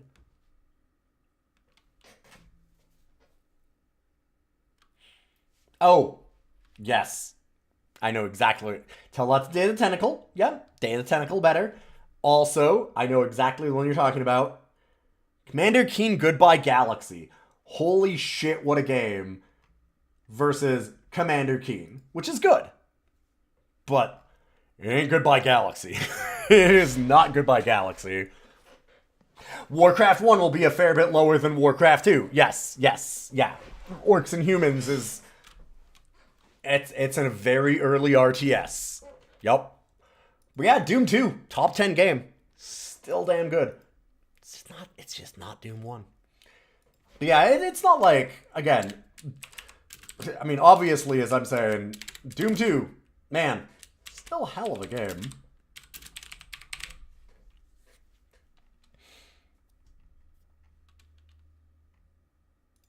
Yeah, Star Control 1, neat little game. Star Control 2, well, haven't rated either one of them. That's what I'll say. Hold up. We gotta, let's pump the brakes on that one for myself, I guess. I can't let my biases show quite yet. All right, and then we have our next game. This one, a request from another sub. Remember, subs and patrons, you can join the Discord. You don't have to be a sub or a patron, but there is a special channel just for you if you are one, where you can request a game for me to play every single month on DOScider and rank it. So find out those DOS games and put it in there. What about Red Alert versus Command and Conquer?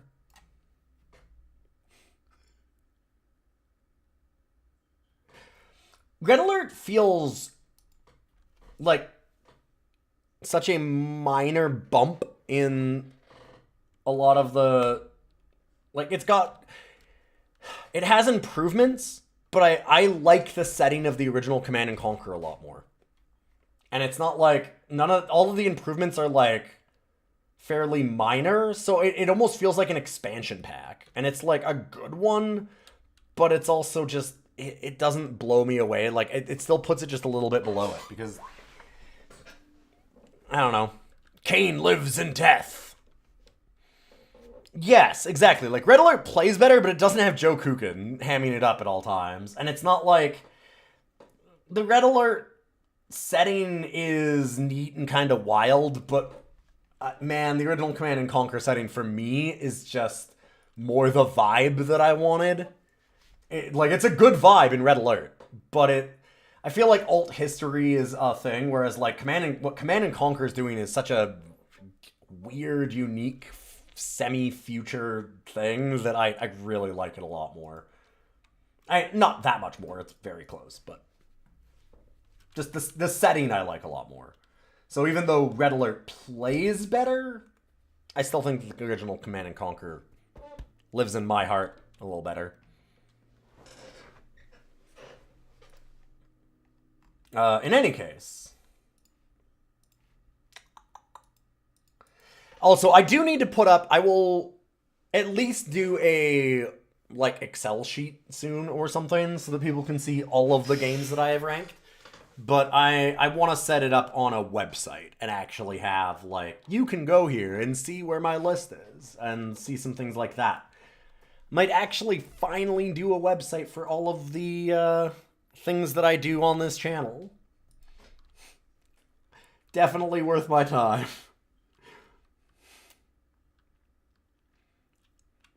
Do some high effort shit, which I kind of shouldn't. Alright, sorry.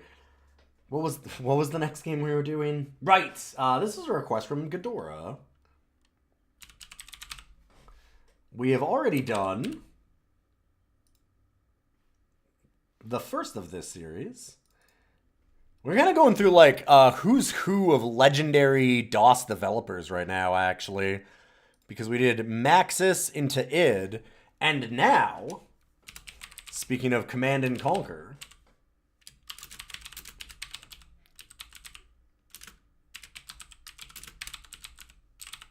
we've got Westwood Studios.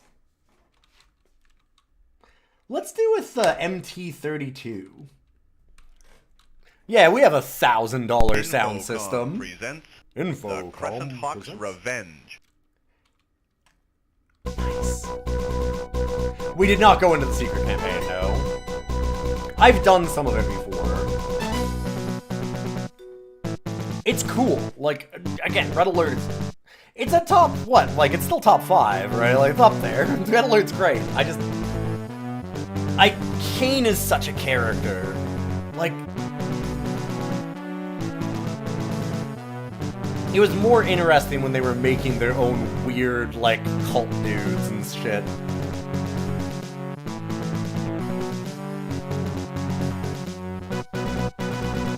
And I mean, don't get me wrong, like, Red Alert has, like, things like, Hell March. Like, man, Red Alert there's a reason that even though I think that the setting is a fair bit worse than Command & Conquer 1, just for me, it's still that close. Because, man, Red Alert 2 has some fucking shit going for it. But, yeah. Yes, Infocom was also a big one. Yeah. This was this not Westwood? I thought, yeah, no, this is still Westwood. This is the Infocom published it, yes.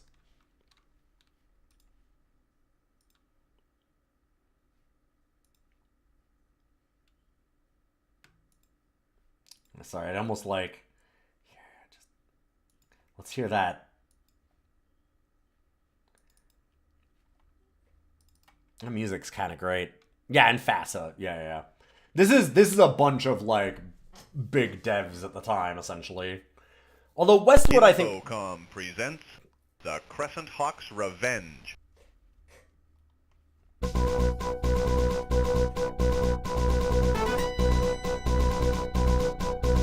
It's kind of sad that this has a better music sting start than Doom 2. Not saying that it's gonna be better than Doom 2, just... That seems wrong. Ooh.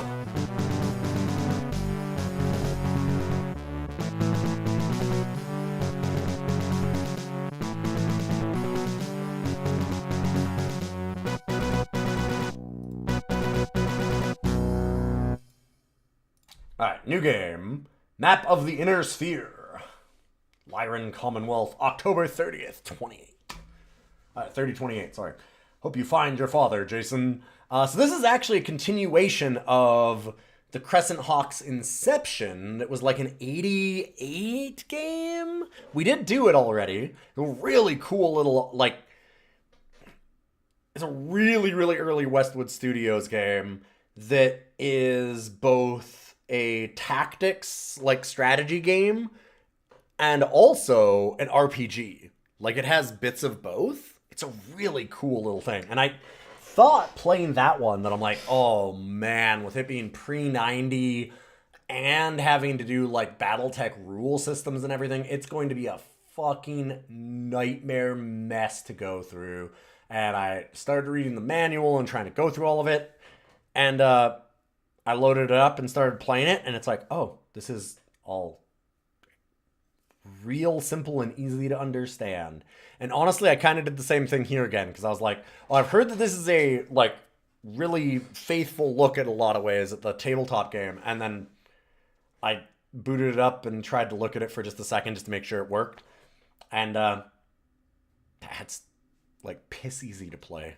They really, gotta say, for how terrifying it was to like sit here and go, oh no, like a tabletop in early 90s or even pre-90s, and porting it to this, like a lot of the D&D games are rough to play for manual stuff, and this is so damn easy.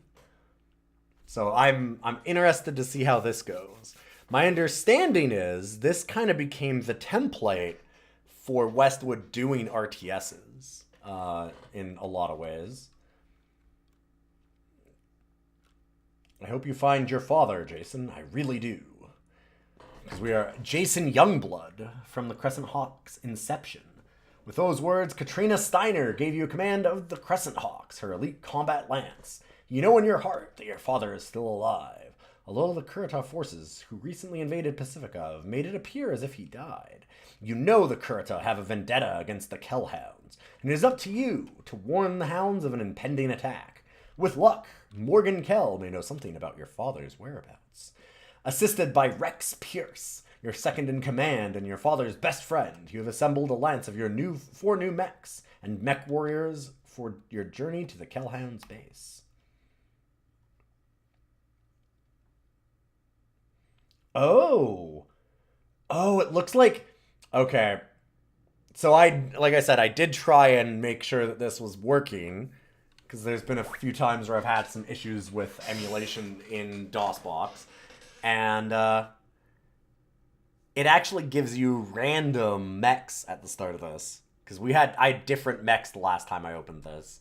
I had a wasp here. I think I had 2 wasps. So it shows us like long range, medium range, close range, and their speed. So like what they have for ratings on that. The Wasp has nothing long range. Same with the Commando. The Griffin's a great mech. I might shorthand a little bit of this because I have played like the Harebrained Schemes BattleTech game. And things like that. So I have a little bit of an understanding. Not like a lot. I'm certainly no expert, but I have a little bit of BattleTech experience. Phoenix Hawk is, yeah, like fast because it does a lot of jump jets. I'm guessing J is for jump jets. That must be what it is. That would make sense. Because, yeah, these are the jump jet ones. Yeah, Wasp is part of the 20-ton bug trio. Yeah. Let's go with P-Hawk, Enforcer, and I like the long-range Hermes. Sure.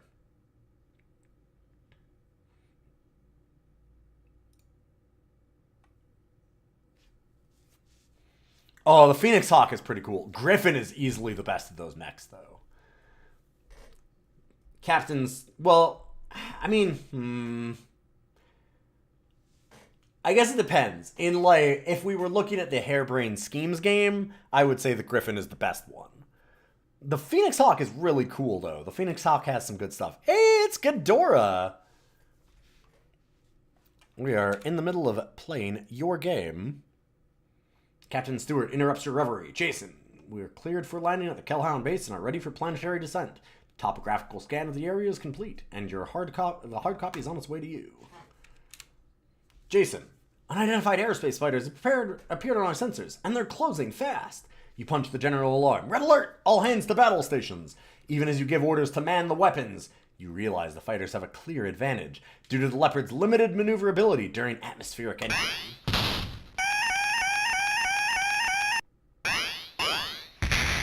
Some pretty good little background art.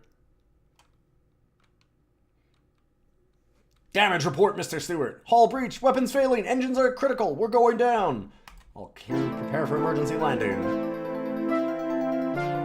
The dropship crashes into a lake east of the Kellhound base. Half the dropship is flooded, making it impossible to get to 2 of your 4 mechs.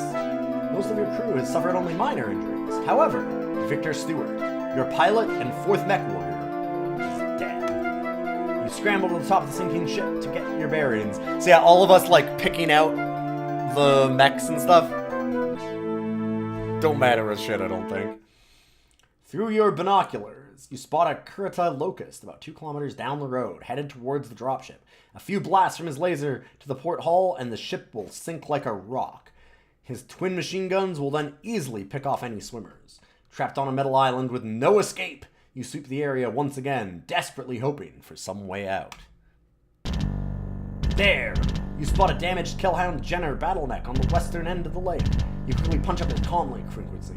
Jenner Pilot, this is Jason Youngblood of the Crescent Hawks. We have crash landed and are about to be attacked by a lone Kurita locust 2 kilometers away and closing. Can you intercept? Intercept? I'd love to, but this Jenner's almost in pieces. And it's also a piece of shit. Jenners suck. My sensor screens have been blown out. I need help. You have 81% arm, you baby. You think for a second. All right, move where I tell you. Okay, they don't have sensors though. Fair enough. Or maybe, oh, or is 81% of their armor gone? That might be it. Jenners are pretty decent. Or am I thinking of... Oh, no, you're right. The Jenners are pretty decent. I'm thinking of the... What's the middle upgrade to those? Because the Jenners are the lights, right? What are the medium versions of Jenners? There's like another one that looks similar to the Jenner, but that's a medium, and that thing's a pile of garbage. If I remember correctly. Cicada. Cicada's pretty bad. That's one of them.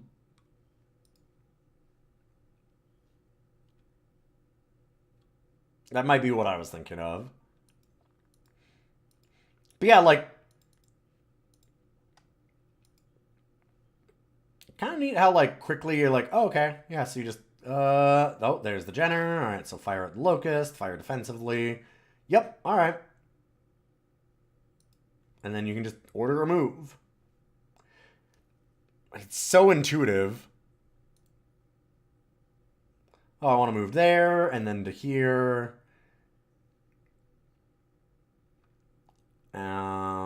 Up. Sure. And then just done. Like.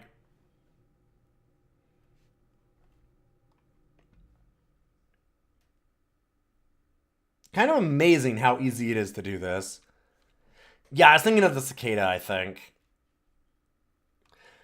Sure, the PPC Cicada is better, but the Cicada is pretty garbage in terms of mediums. I was thinking of the Cicada. I see the Locust now. He's still on the road.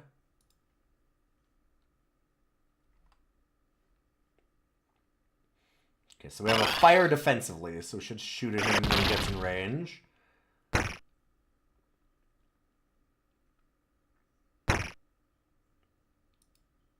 Hold up.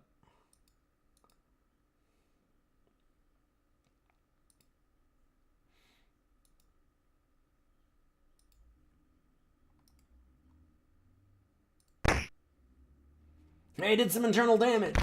Alright, get him.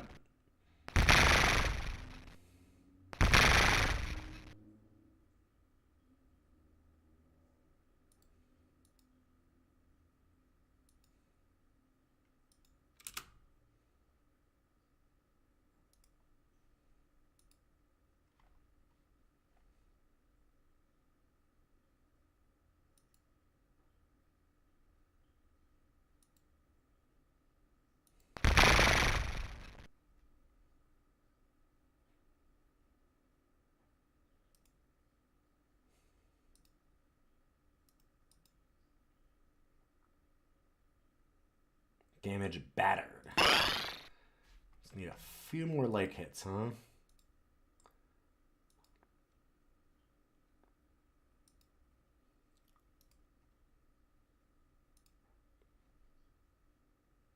Shoot him in the back.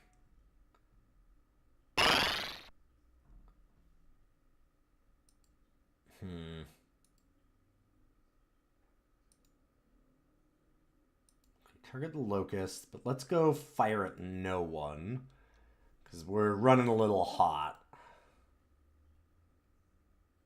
We need to chase him away from our dropship.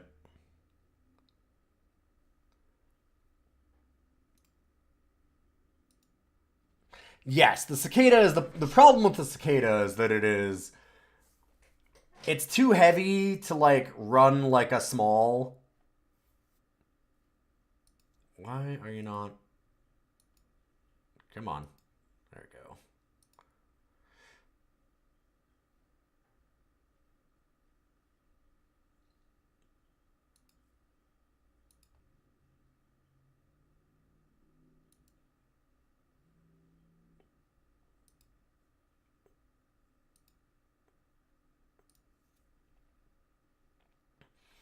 Yeah, it's got none of the speed kind of stuff for a small mech, but also none of the, like, weapons of a medium and bulkiness and stuff that you need. Like, none of the defensive capabilities or offensive capabilities of a medium that you'd really like.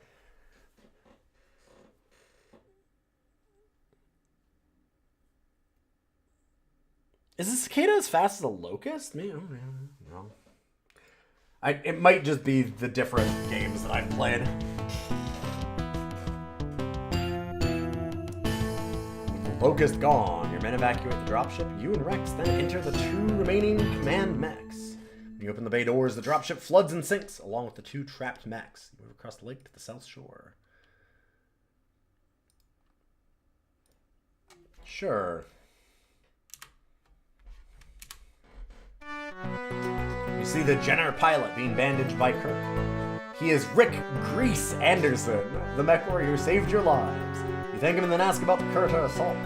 Some Kurta commander named Shion has gone nuts. He claimed to be honoring a vendetta or something. The attack started about an hour ago and took us completely by surprise.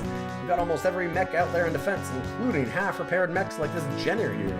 And anybody who can pilot one in the cockpits. It's crazy. No, the music here is pretty good.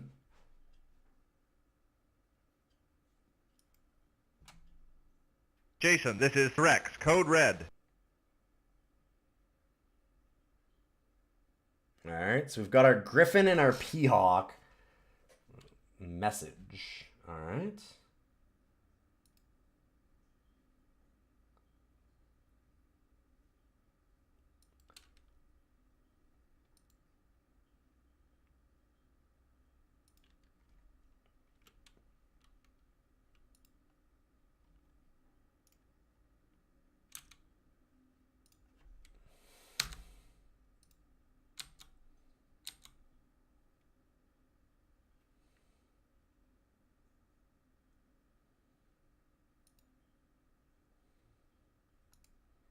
Just 1 second.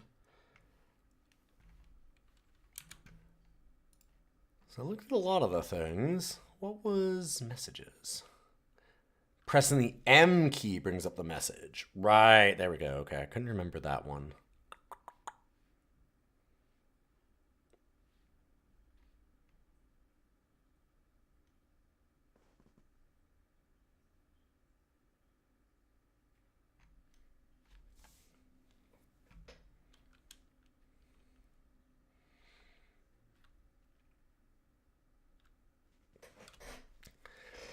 Yeah, weighing twice as much isn't as bad in the tabletop. You'll note it's just deeply underwhelming in the HBS. Like I said, it's probably just the version of BattleTech that I have played.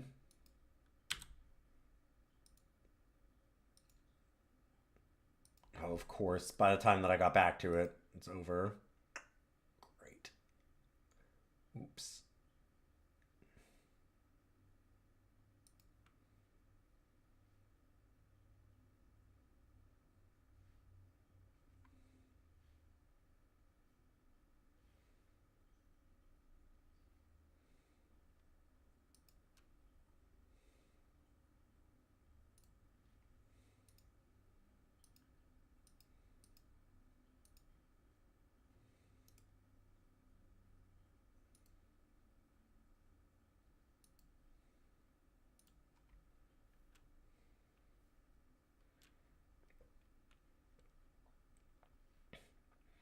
Oh, hold up.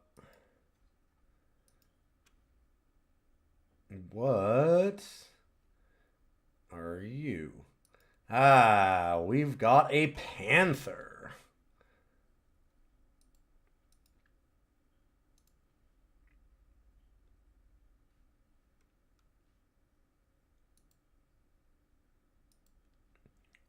Decent. It's like a heavy medium, or sorry, a heavy, not a heavy medium, a heavy light or a low medium, if I remember off the top of my head.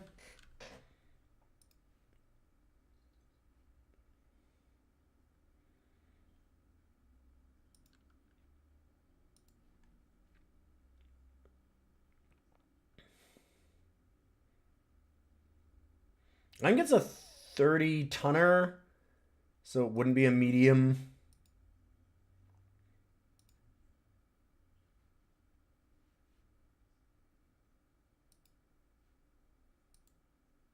Let's fire at will, actually.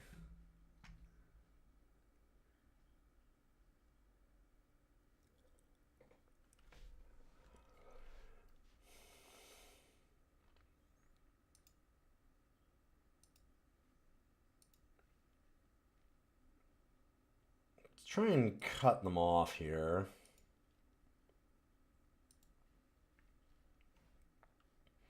One on either side. That way we can kind of get firing at the back end of it. Yeah, the Panther is a scary light, yes. I remember the Panther being pretty good.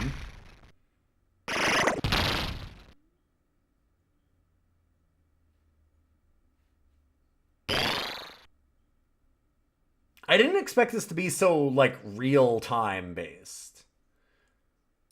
Kind of strange. Not necessarily bad, just not what I expected.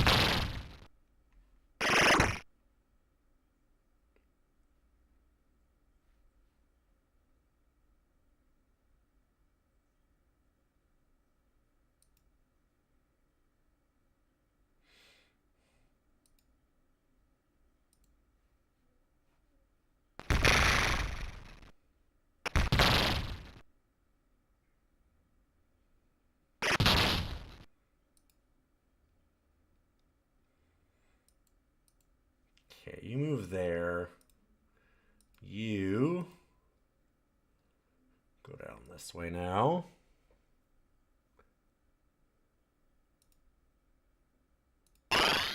Yeah, this is a 1990 game. It's from Westwood, and it's just before they started doing things like Command and Conquer. Which you can kind of see in some ways, like the real-time side of it being a thing.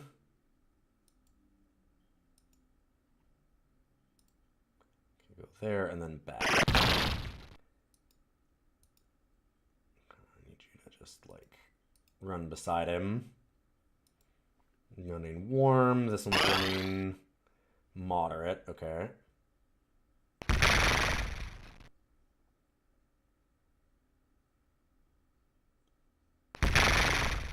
It is a bit weird that, like,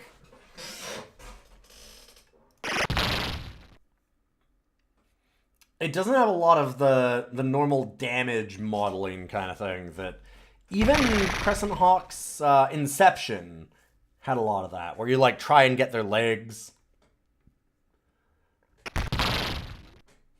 Like, you're targeting specific parts of mechs to try and, like, disable weapons or get rid of both of their legs so they can't walk anymore. Alright, Youngblood arrived. In other words, they're done walking. Sure. That, I can see how that would maybe be a, like, later on RTS kind of thing. 30%.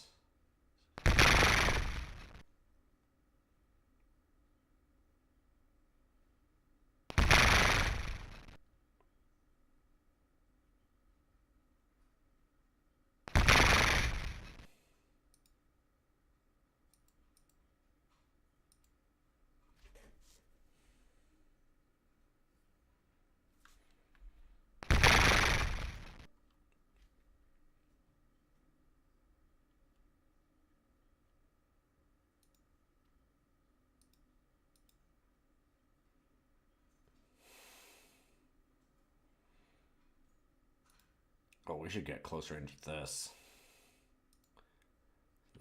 They've got their Phoenix Hawk set up as a flamer, I guess, to do close range stuff.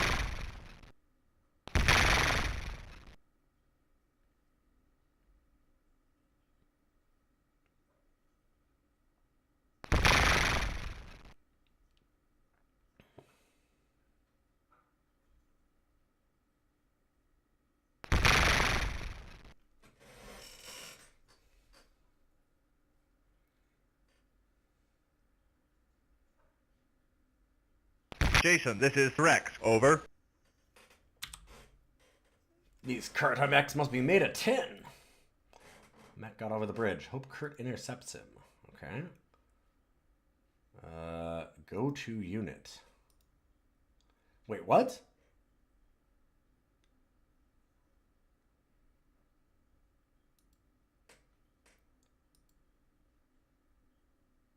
Appears on your screen next. Jason, I located a mech signal from the northeast. Blake's blood. They just keep coming. Did you make out what it is?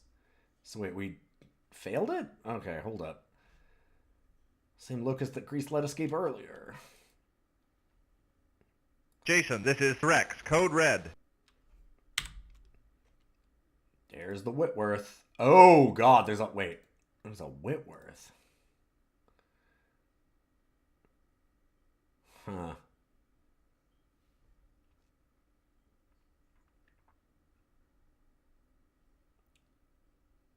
It said that they were in the north, right?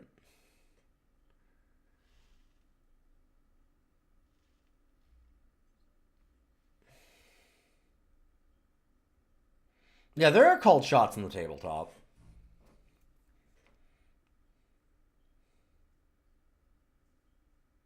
Oh, there it is.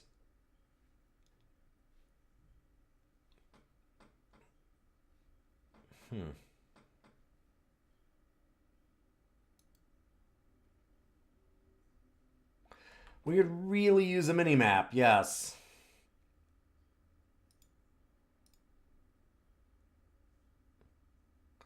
Also feels like the speed is just a little slow.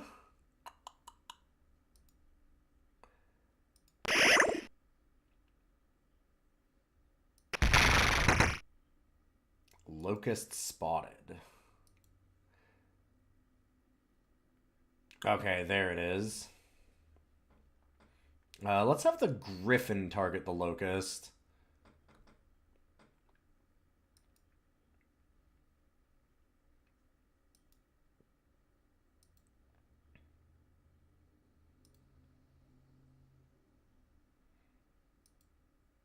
And again, we'll just do fire at will. Why is it still at fire defensively? Jason, this is Rex. Over. These odds are higher than I care for. Shouldn't that be good? Locust destroyed.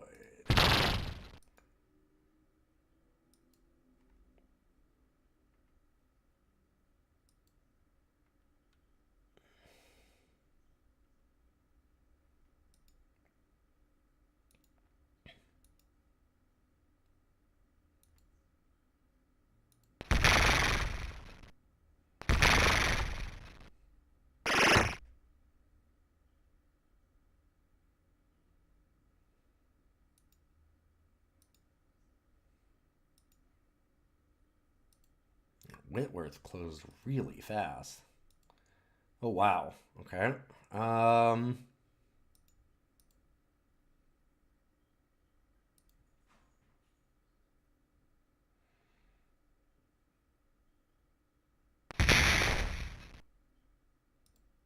Half of armor destroyed, sure. Is it just gonna sit here?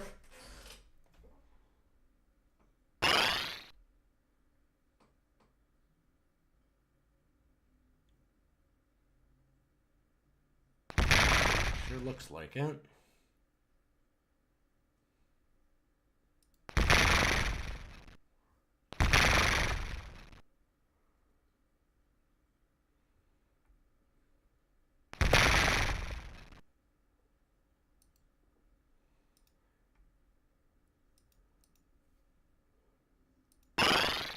I would like the P-Hawk to stay close to it.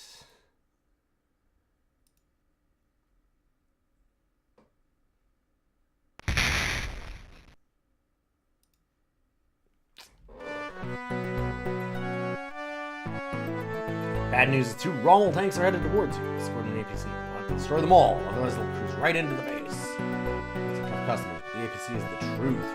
Don't let it get past you. That's a direct quote from the Kellhound captain who gave us the order. And the good news...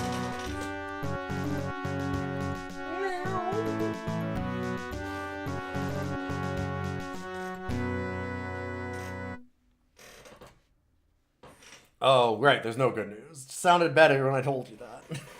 Alright, alright. We do have a little bit of a Duke Nukem.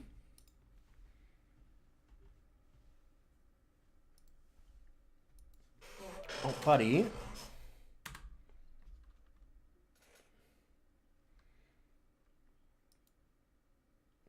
Okay, give me one moment. He needs to get some food right now. Hey, buddy, don't you? Yeah? Oh, that's very nice. I'll see you in just a moment for a little more Crescent Hawk's Revenge.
Yeah, you won't have this kitty still on the screen, because the reason why he came up here is because he wanted to get his food again. He only ate a little bit of it, and he needed a little more. I knew exactly what he wanted.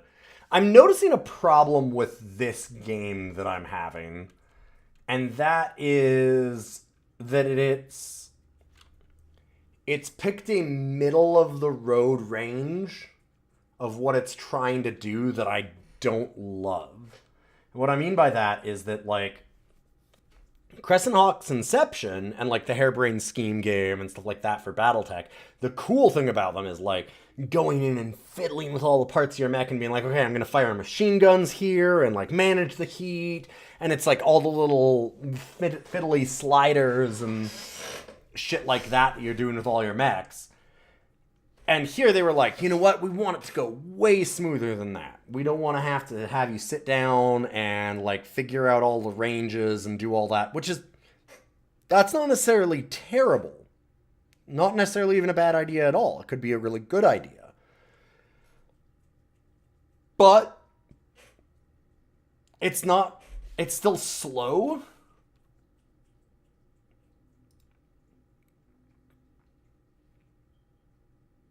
Like, us just sitting there and just staring at...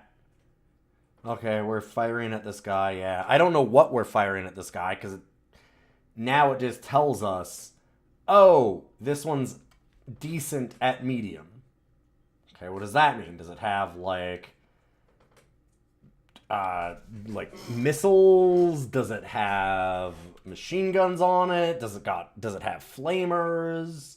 Like, there's all these different kinds of weapons in a lot of BattleTech, where you can, like, do overheats, or you can try and do stability damage and knock things down. You can do, and it's like, there's not, And man, also, like, same map. Jason, this is Kurt. Over. Alright, Kurt, what's up? Yo, I'm here. Okay, thanks. Our Jenner is here, gotcha.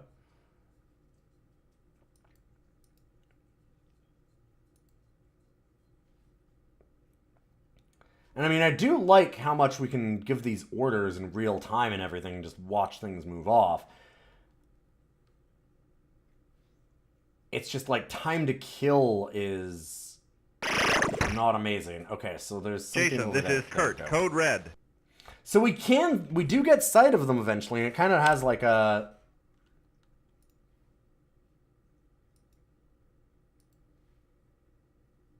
bit of something around that, but I don't know. Thanks, Esco. Enjoy your rest.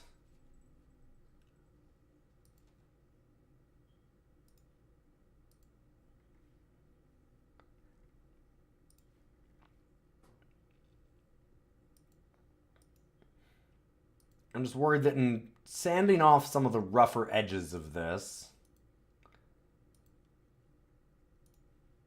they haven't sanded off enough or the right things, I guess, is what I'm worried about. We'll see. That's kind of my early thoughts on this. Although I think we're getting close to at least a bit of a ranking on it. I wonder if we can do what you can do in, like, Harebrained Schemes, BattleTech. Jason, this is Rex. Like, Code red. Do a big steppy. Okay, another one.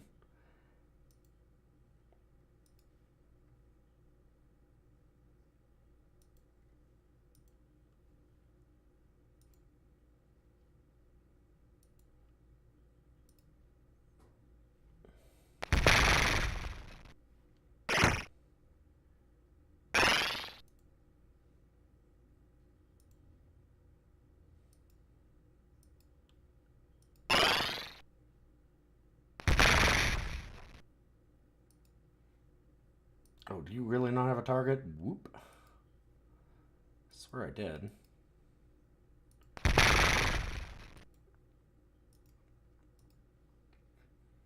want to make sure that nothing, like, sneaks past us to the base. Keep the grip over there.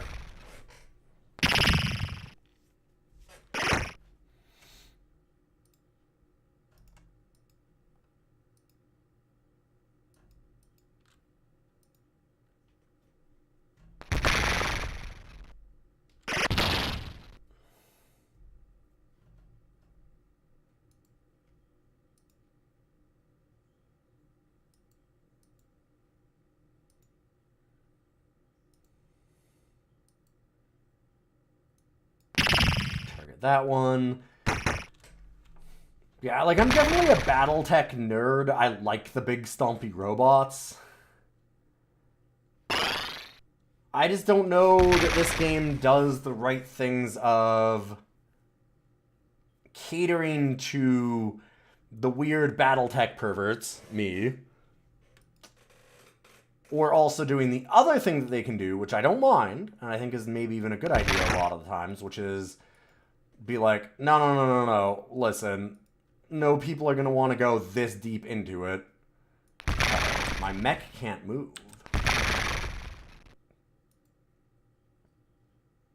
Speed, none. Well, that's unfortunate. Can we target... Oh, hello.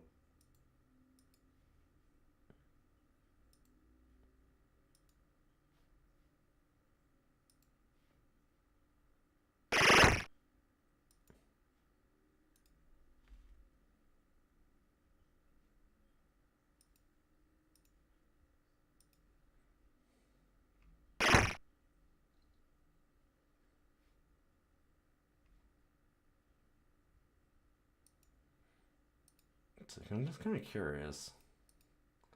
I said, normally,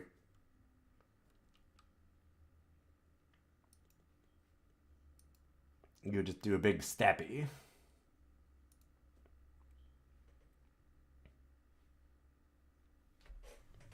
I don't think it's going to let us do a big steppy. Are we...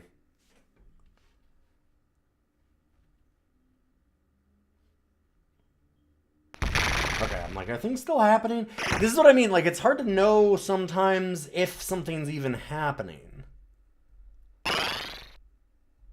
Which is not amazing.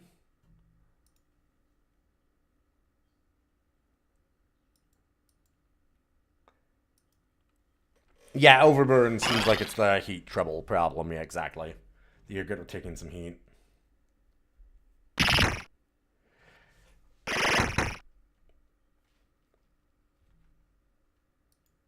I'm in no condition to go head-to-head with these tanks. Yeah, I gotcha.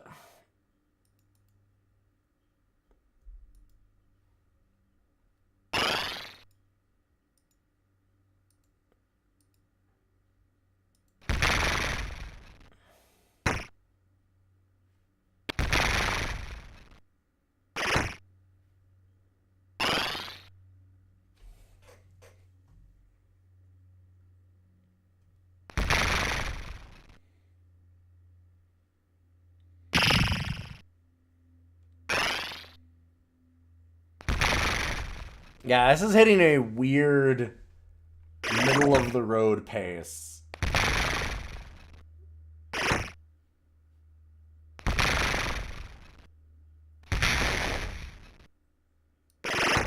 Alright.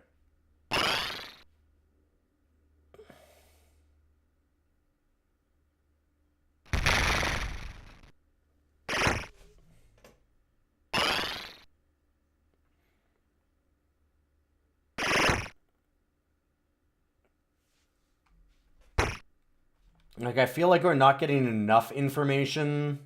Yeah. And we lose this scenario. We're not getting, like, enough information to do a lot of tactical stuff.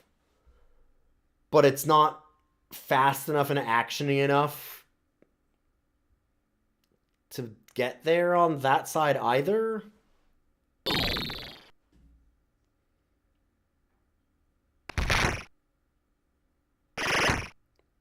I was real excited for this one, because I'd seen, like, some hype about it being one of the closest early, and, like, accurate early attempts at a BattleTech.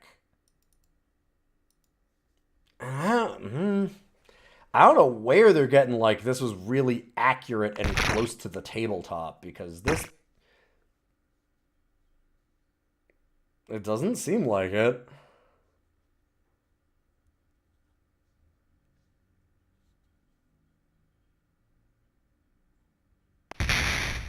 Okay.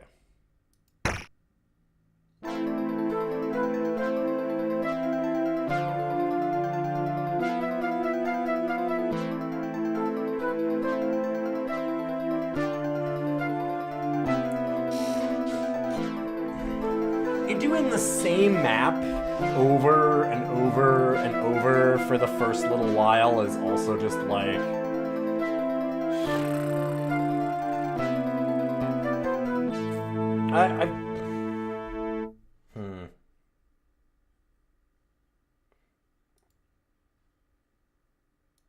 I feel like I have enough on this one. Disappointing is what I would say about that.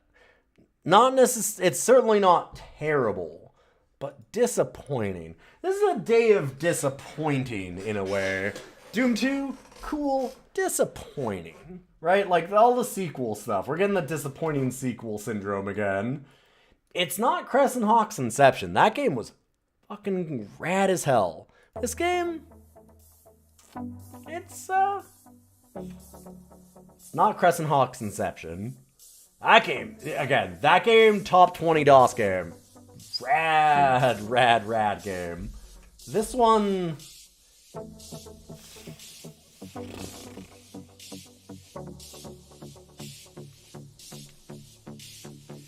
Man.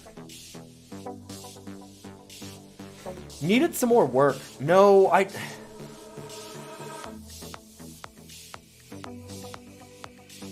feel like it's just a...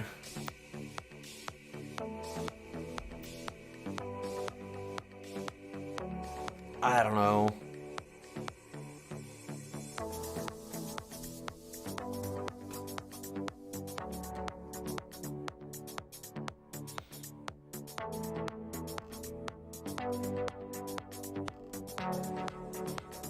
Like, there are later on...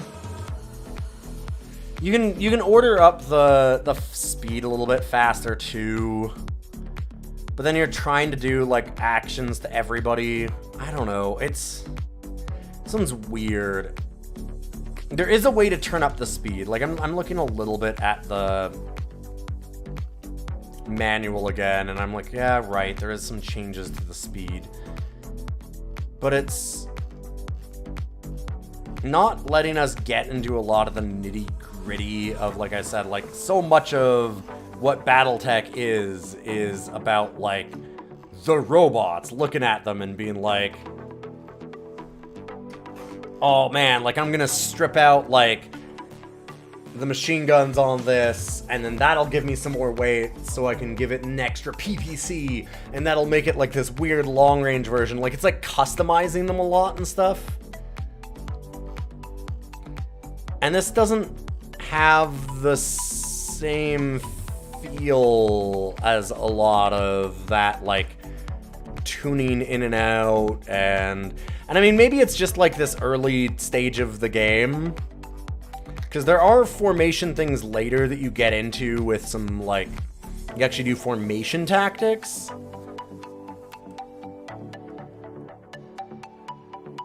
But it...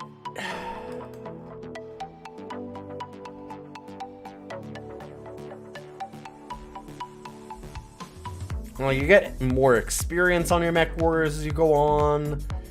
Do some things like that. There are some scenarios and stuff also.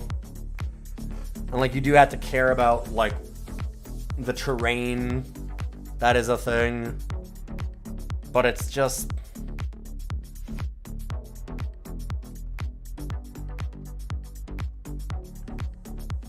I don't know. I really wish that we had a little bit more control over, like, what weapons we're firing and stuff. Getting to that point in the game's not worth it. It might take us a long time to get there. And considering that we just played, like, 40 minutes of that game and we were just playing the same map still.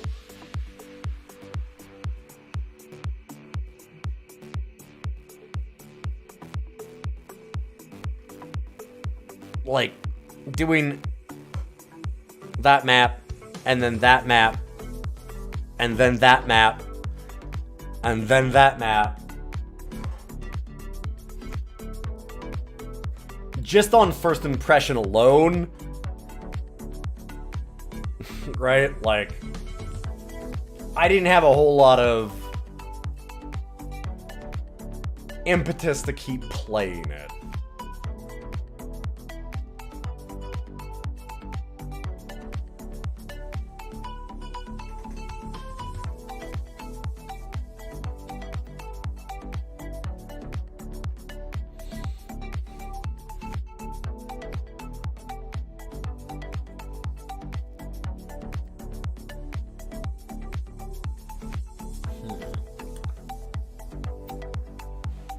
I don't think that it's like a death knell for a game to be a slow burn, but they have to give you some kind of hook, and that felt like it just didn't have anything to make me want to keep playing it.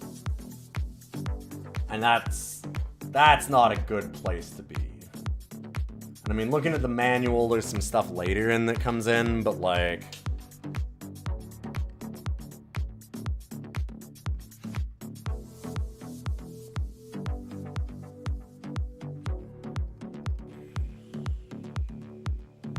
I had a lot of high hopes for this one too. Yeah, Like I said, I'd heard that it was a really accurate representation of the board game, but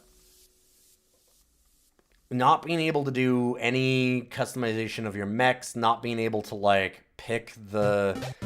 So much of the commands that you're doing in actual tabletop BattleTech are, from my understanding, are, like, doing salvos of different weapons and stuff to heat manage, right? Like, and figuring out the ranges and the tactics for where you need to go on terrain and stuff to, like, manage your heat.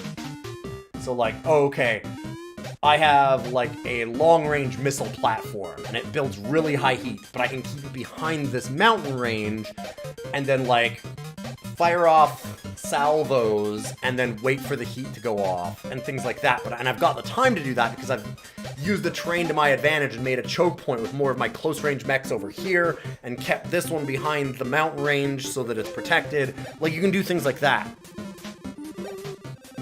But without being able to actually choose your weapons and things, so that you're choosing what to fire, it just doesn't feel like...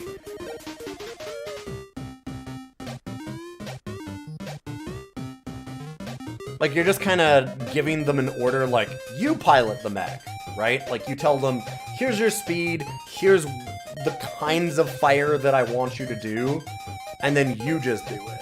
And that doesn't leave you enough room for the real, like, nitty-gritty tactic strategy stuff that you want from that style of game, but it doesn't give you enough action to actually do, like, really cool action stuff. Yeah, a crapload of the tabletop strategy is in managing initiative. Yes, exactly. But, like, managing initiative, managing your salvos, doing all of that kind of thing, and then this doesn't do any of that. You don't get, like... Moving fast doesn't seem to give you... Like, a lot of the time, speed is a big thing, too, in, like, the tabletop and in other games. Because, like, the faster that you move, the harder you are to hit. So you have this, like, tension of a really heavily armored mech that's slow. Yes, it has a ton of armor and it's going to take a long time to take down, but also it's easier to hit. A really fast mech is going to be very hard to hit. And so you can do all kinds of tactics and stuff around that. And this doesn't let you do any of that because you don't get direct control in the way that you want to do those strategies. But at the same time, it doesn't give you any real action things to do. You're just kind of saying, go here and do this general thing. Well, but... Okay. That... Right? Like, that's not what you'd want to do action-type stuff. Like a mech warrior, rather than a BattleTech.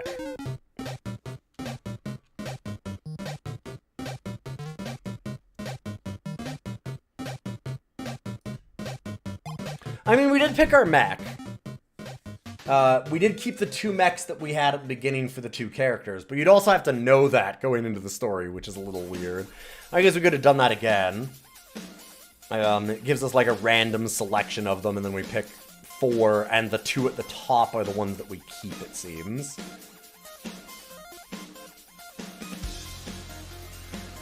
But yeah, like I said, it just sands off the wrong parts.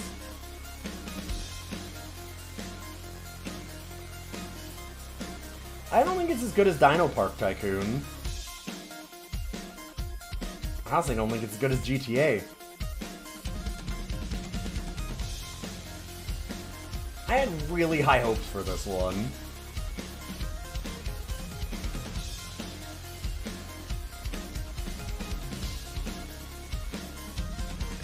They hit a really surface level look at BattleTech, but don't actually make it then fast and flashy enough to be fun, like I said, for the action stuff.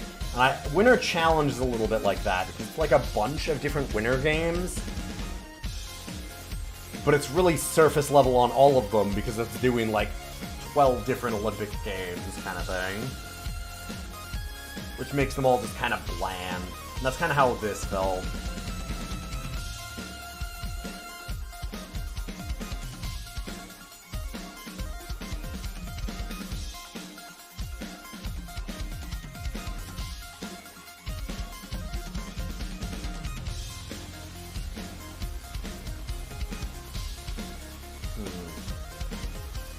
I think it's better than 3-point basketball. 3-point basketball is just firing off threes. And it's a really good version of that in a lot of ways. It's got a lot of aesthetics and stuff to it that make it a little bit better than that, but like, I don't know. It's...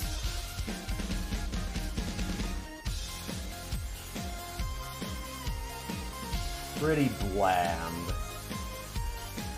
I don't think it's better than... I don't know if it's better than Monster Bash. Monster Bash has its problems, but at least it's like... interesting. This is not... No, this is not as bad. This is not Harvester level, no. Doesn't go down that far. I think it goes right here.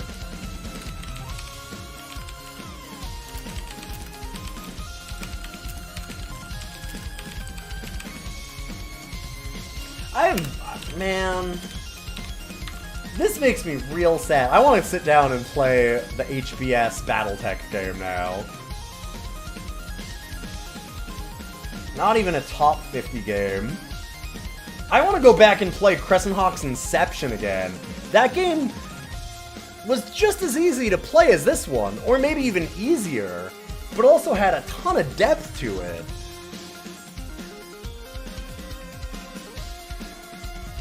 Why does this thing just... I don't know why they sanded everything off of it.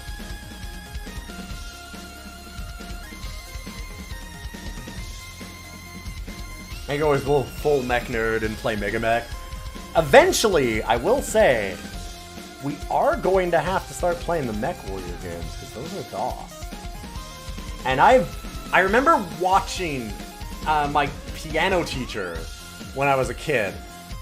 I didn't have the game, but she did, and her son was always playing it, and I was always like, holy shit, is that Mech Warrior 2? Like, watching over his shoulder, and was like, oh, man, that game looks fucking rad. That game looked so goddamn cool back then, so I'm excited to play Mech Warrior. I never got into them, and I really want to get into them.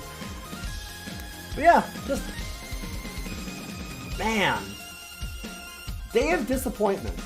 Day of disappointments. I kind of knew that, like, Doom... I was expecting Doom 2 to be like that.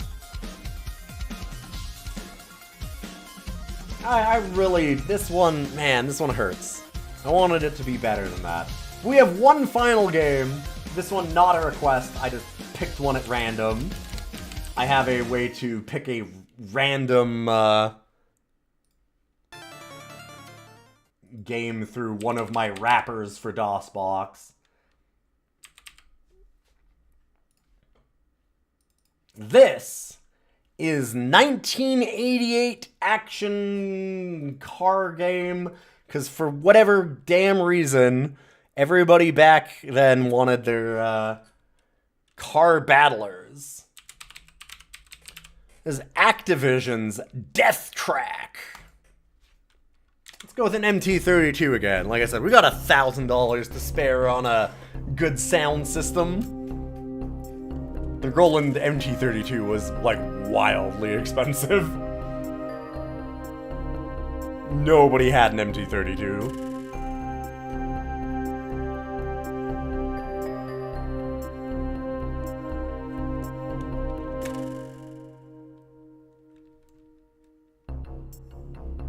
The Death Track wants you.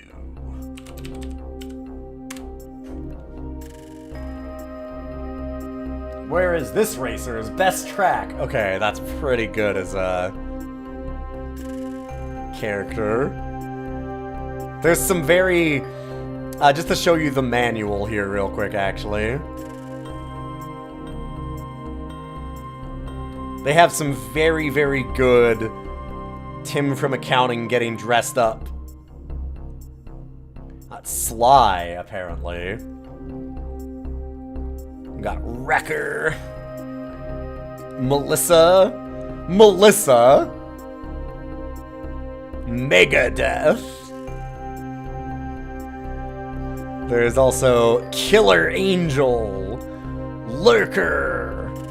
Praying Menace.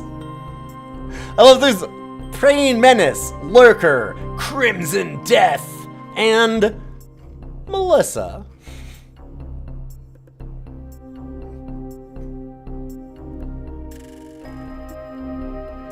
We don't get to play as these characters. These are other characters, if I remember correctly. Best track is Chicago. Alright.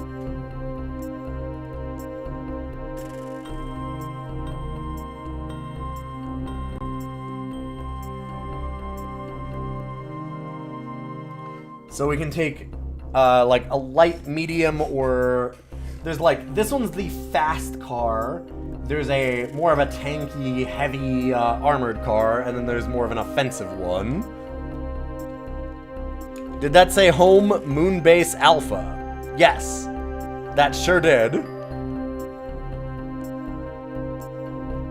Favorite food, Smoky Links. That man looks like he's desiring of Smoky Link.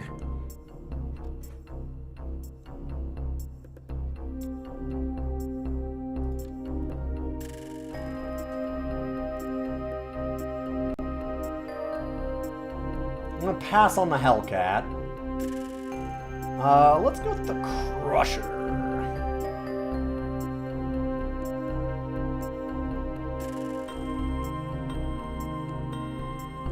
How tough am I? We're a punk. I suck. That's probably true.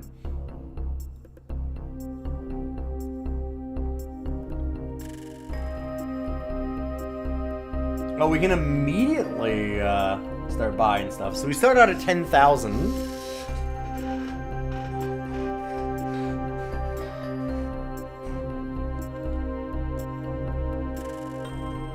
Do a full circuit run. So you go through all of the tracks and try and do it.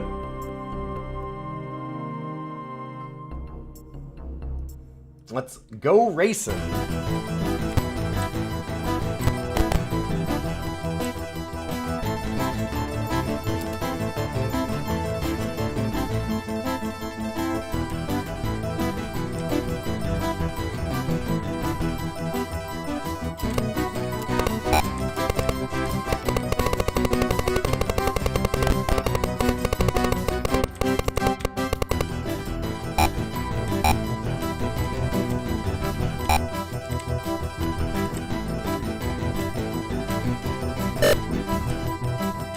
Mine warning. Okay.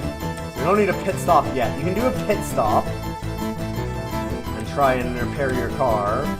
So here's the thing. I'm not turning. It's just happening. At least a little bit. Oh. You can slow down to get rid of the missiles. Apparently we got hit already. Not good music.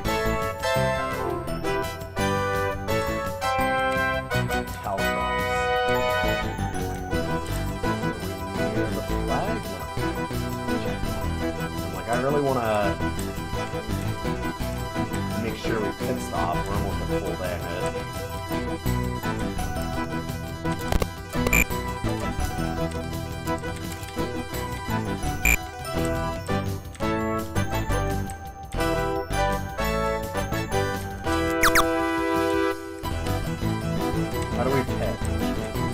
Oh, I passed it. Shit. And smash.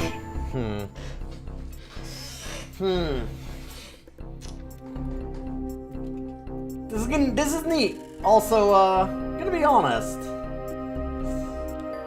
feel great. Engine's damaged. Oof.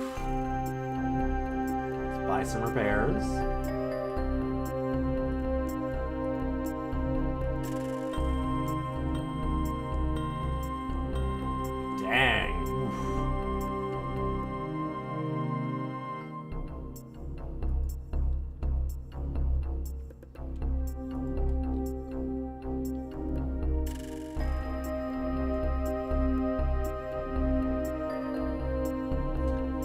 Think you're tough, but you tough enough to take out Killer Angel? If you can do it, $2,000 yours. Deals for this race only, pal. Alright, we got a bounty on another character.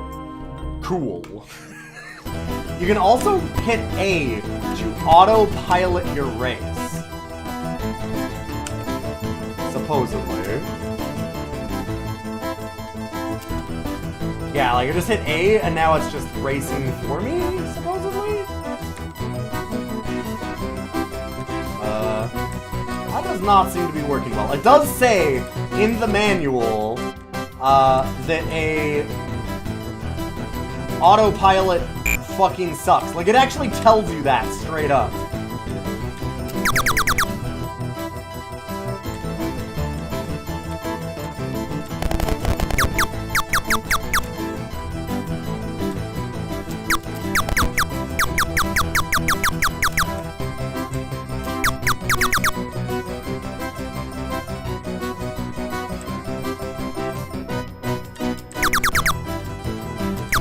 That's Lurker.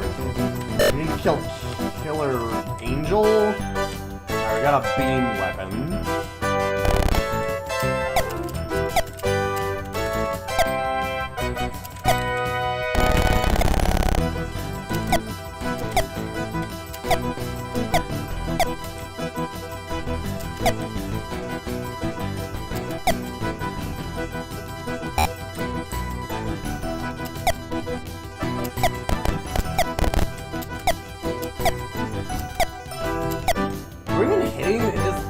Okay, apparently yes.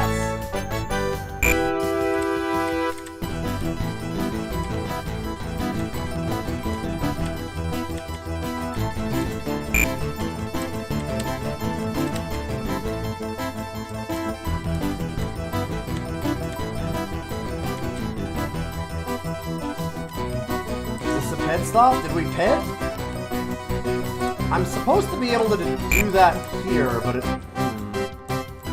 Okay. Why is it not letting me pit? Because that's... Is that not where a pit stop is? I looked at it. It was flashing in the top corner. It said pit.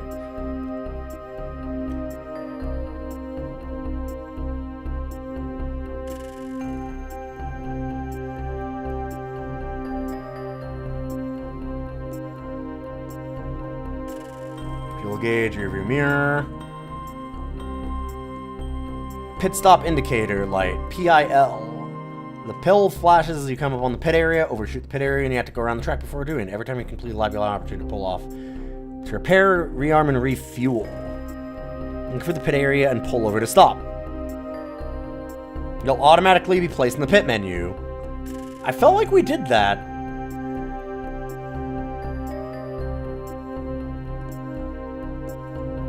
I felt like we did that.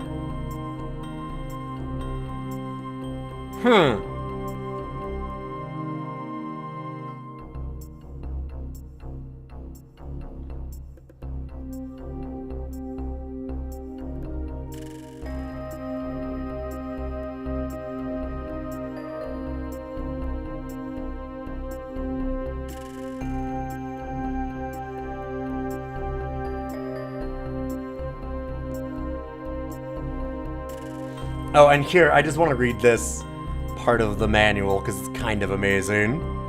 I'll show it real quickly here. The race begins with the autopilot off. You can turn it on if you really want to, but we've never found an autopilot can drive like a true death tracker. There's more about the autopilot in here, too.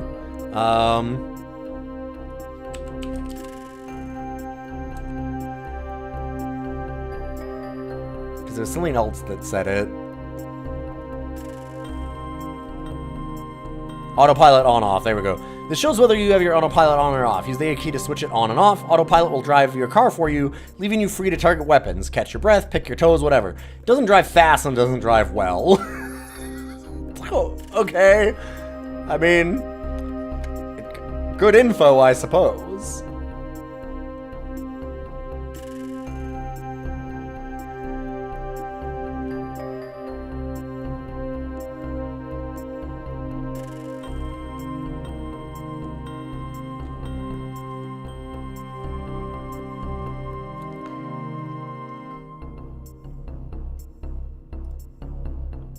This just doesn't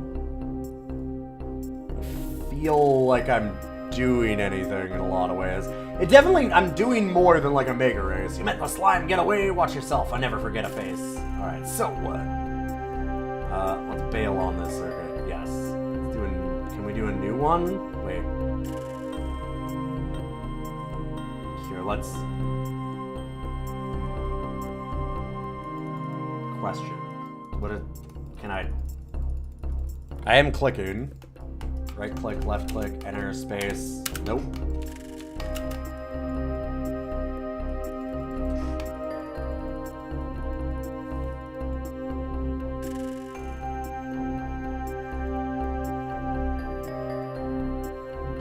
Alright, I'll take the pit bull.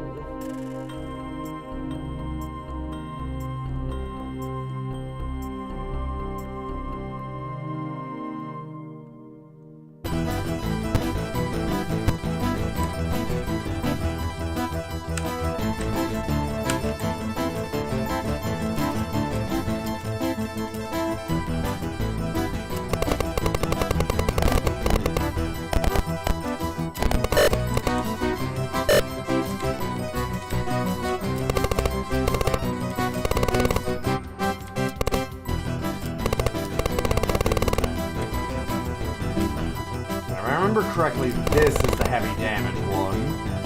And the Crusher is the one with a lot of weapons.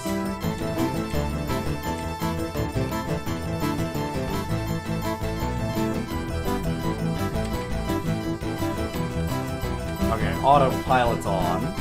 Let's see how it does.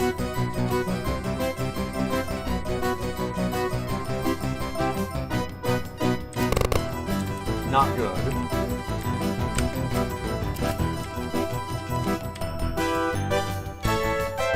Honestly, just holding forward kind of just drives for you in a way.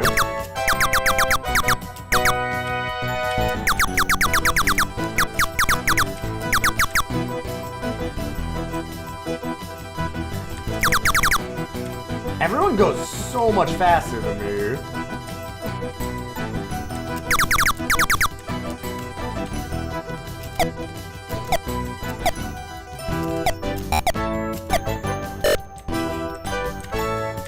Watch out for mines, apparently.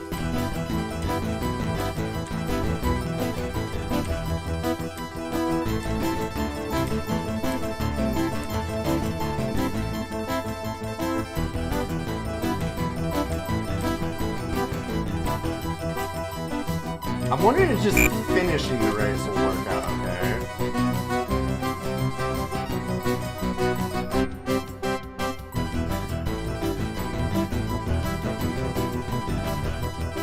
I mean, it seems like we've murdered a lot of our opponents.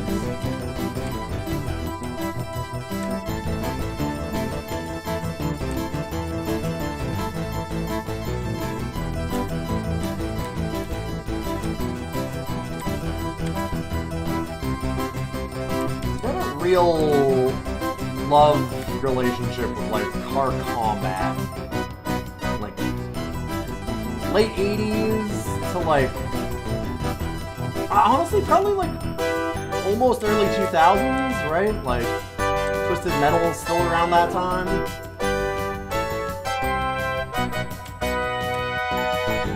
I don't quite know why. I haven't seen another car since, I don't know. It's 3 Terminators, apparently.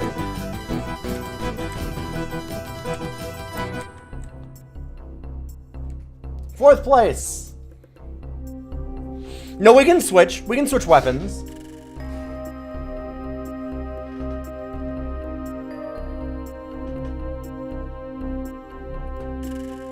There is no Lance Boyle in this one, sadly.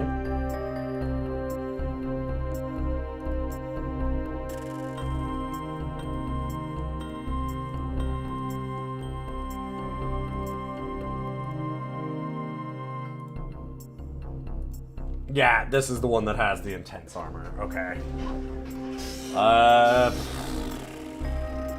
I mean, it could be a better trans. We made $180. Yep.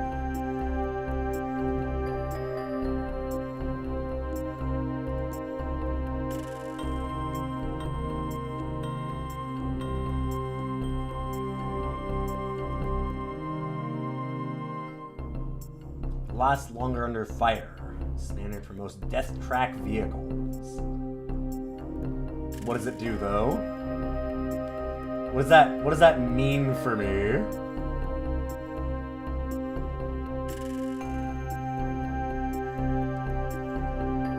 So you can buy better guns or more ammo for them.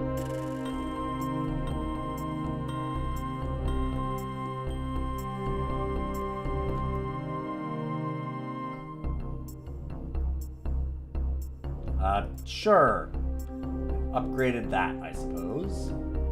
Can we get better lasers? Okay, there's ram spikes. Oh, so we can do better ramming. Okay. Sure. There's some neat stuff here, I guess. Wheel spikes, caltrops, lasers.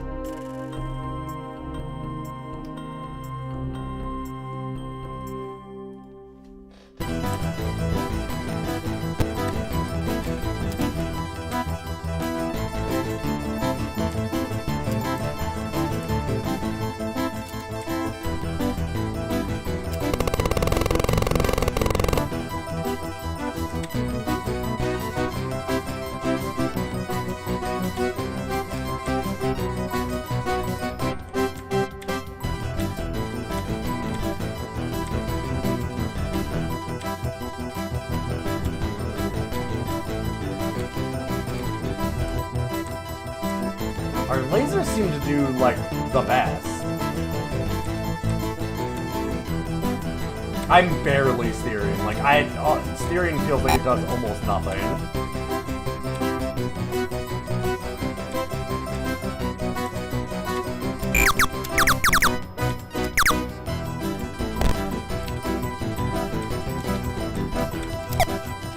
Alright, we launched the missile. Sure. Send out our Terminators. Those, like, red shells, maybe? We can target with the missiles. Alright, we killed somebody. And another one there.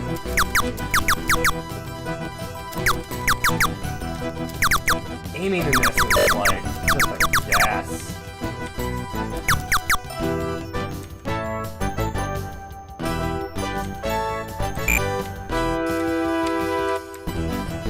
So, like, we're getting damage, and it's hard to even know how we're getting the damage. Wait, what? How am I this far up the track all of a sudden?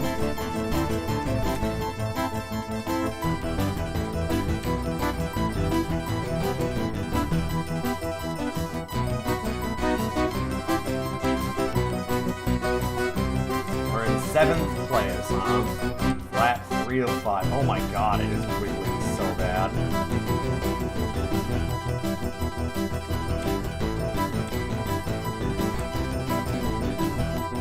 I see what they're going for here, and it's 88, so I'm sure that at the time, like, this felt really advanced, but it's just...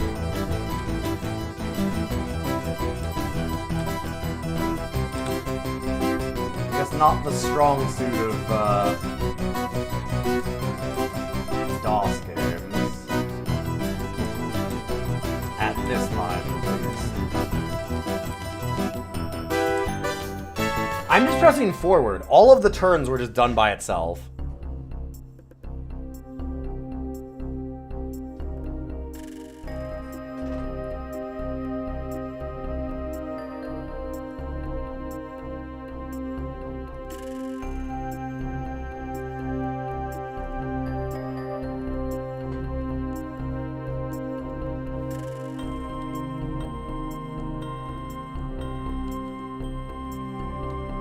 Sure, we'll buy a better engine, I guess. Do one more race. You think you're tough, but are you tough enough to take out Killer Angel? If you can do it, $2,000 is yours. Alright, deal's only for this race, pal. There's Angel, let's murder her. Alright, broke off her rear fin. It's kind of neat that it shows that.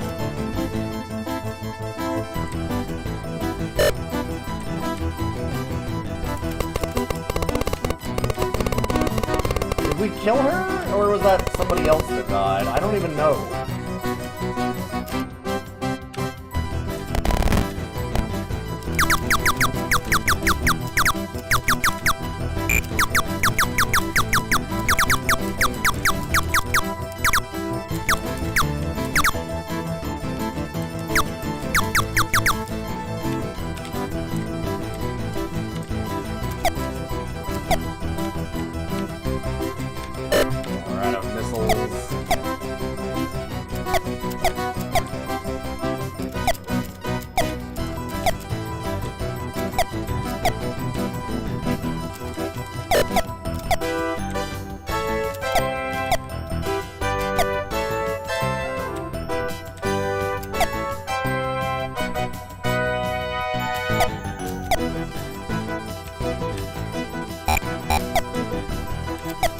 Oh, there she is. Wow, they are just so much faster than us. Even when I took the fast car, they felt a lot faster than us. Alright. Yeah. We get it. We get it, right? I think we get it. I get it. I've got more than enough to rate this game. It's, not a pile of shit. But it's not amazing.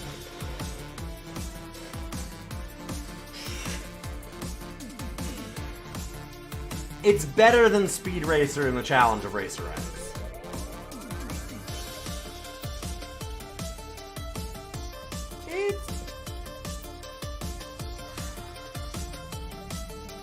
Is it? Yeah, it is. It is. It's not much, though. I think it's better than Atomic. God, Sensible Golf was not good. Nor is this thing. It functioned as a game to an extent. Like I said, a lot of those turns, I would turn and we'd go around it and like we'd be like rubbing on the side.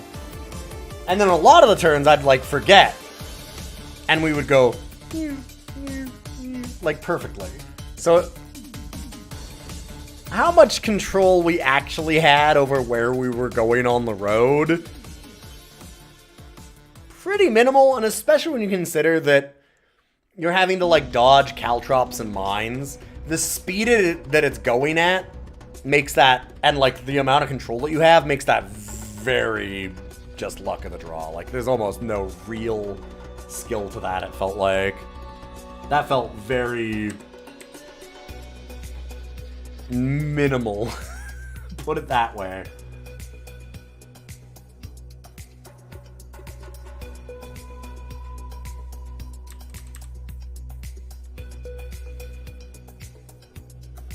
It's not as good as Harvester. It's not as... Harvester is such a weird one, because man, if it was just the first half of the game, it'd be top 5 probably, but...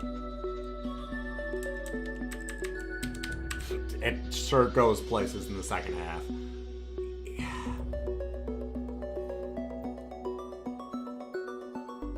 It's worse than Humans. It's worse than the Manhole.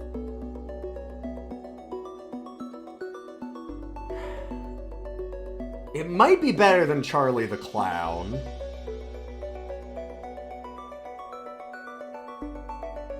I was thinking about... that one was a really middling platformer. And this is a really middling racing game. So there you go. Kinda close. We're definitely in this range. This is the right area for it. Because it's better than this. Has a lot of the same problems. And a lot of the same advantages. Because Speed Racer had like some really good aesthetics and visuals, and this one does too.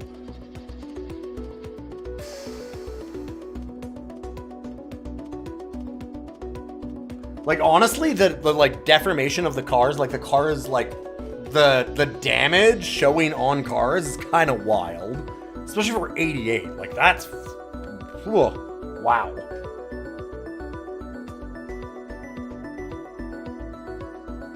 Yeah, Shady Bounty Guy is really good. Yeah.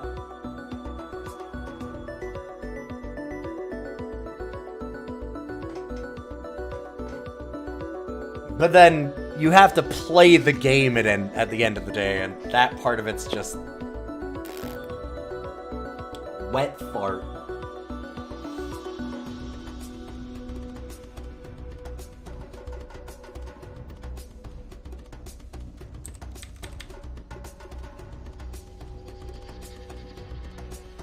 I think it's better than Charlie the Clown. Yeah. Congratulations to Death Track, a top 70 DOS game. Congratulations, Activision. You know, I think you're going places. This company might have somewhere to go. We'll never know, though. We'll find out one day. In any case, that's it for DOScider this week. LOL Activision. It is the publisher, to be fair. The developer is Dynamics.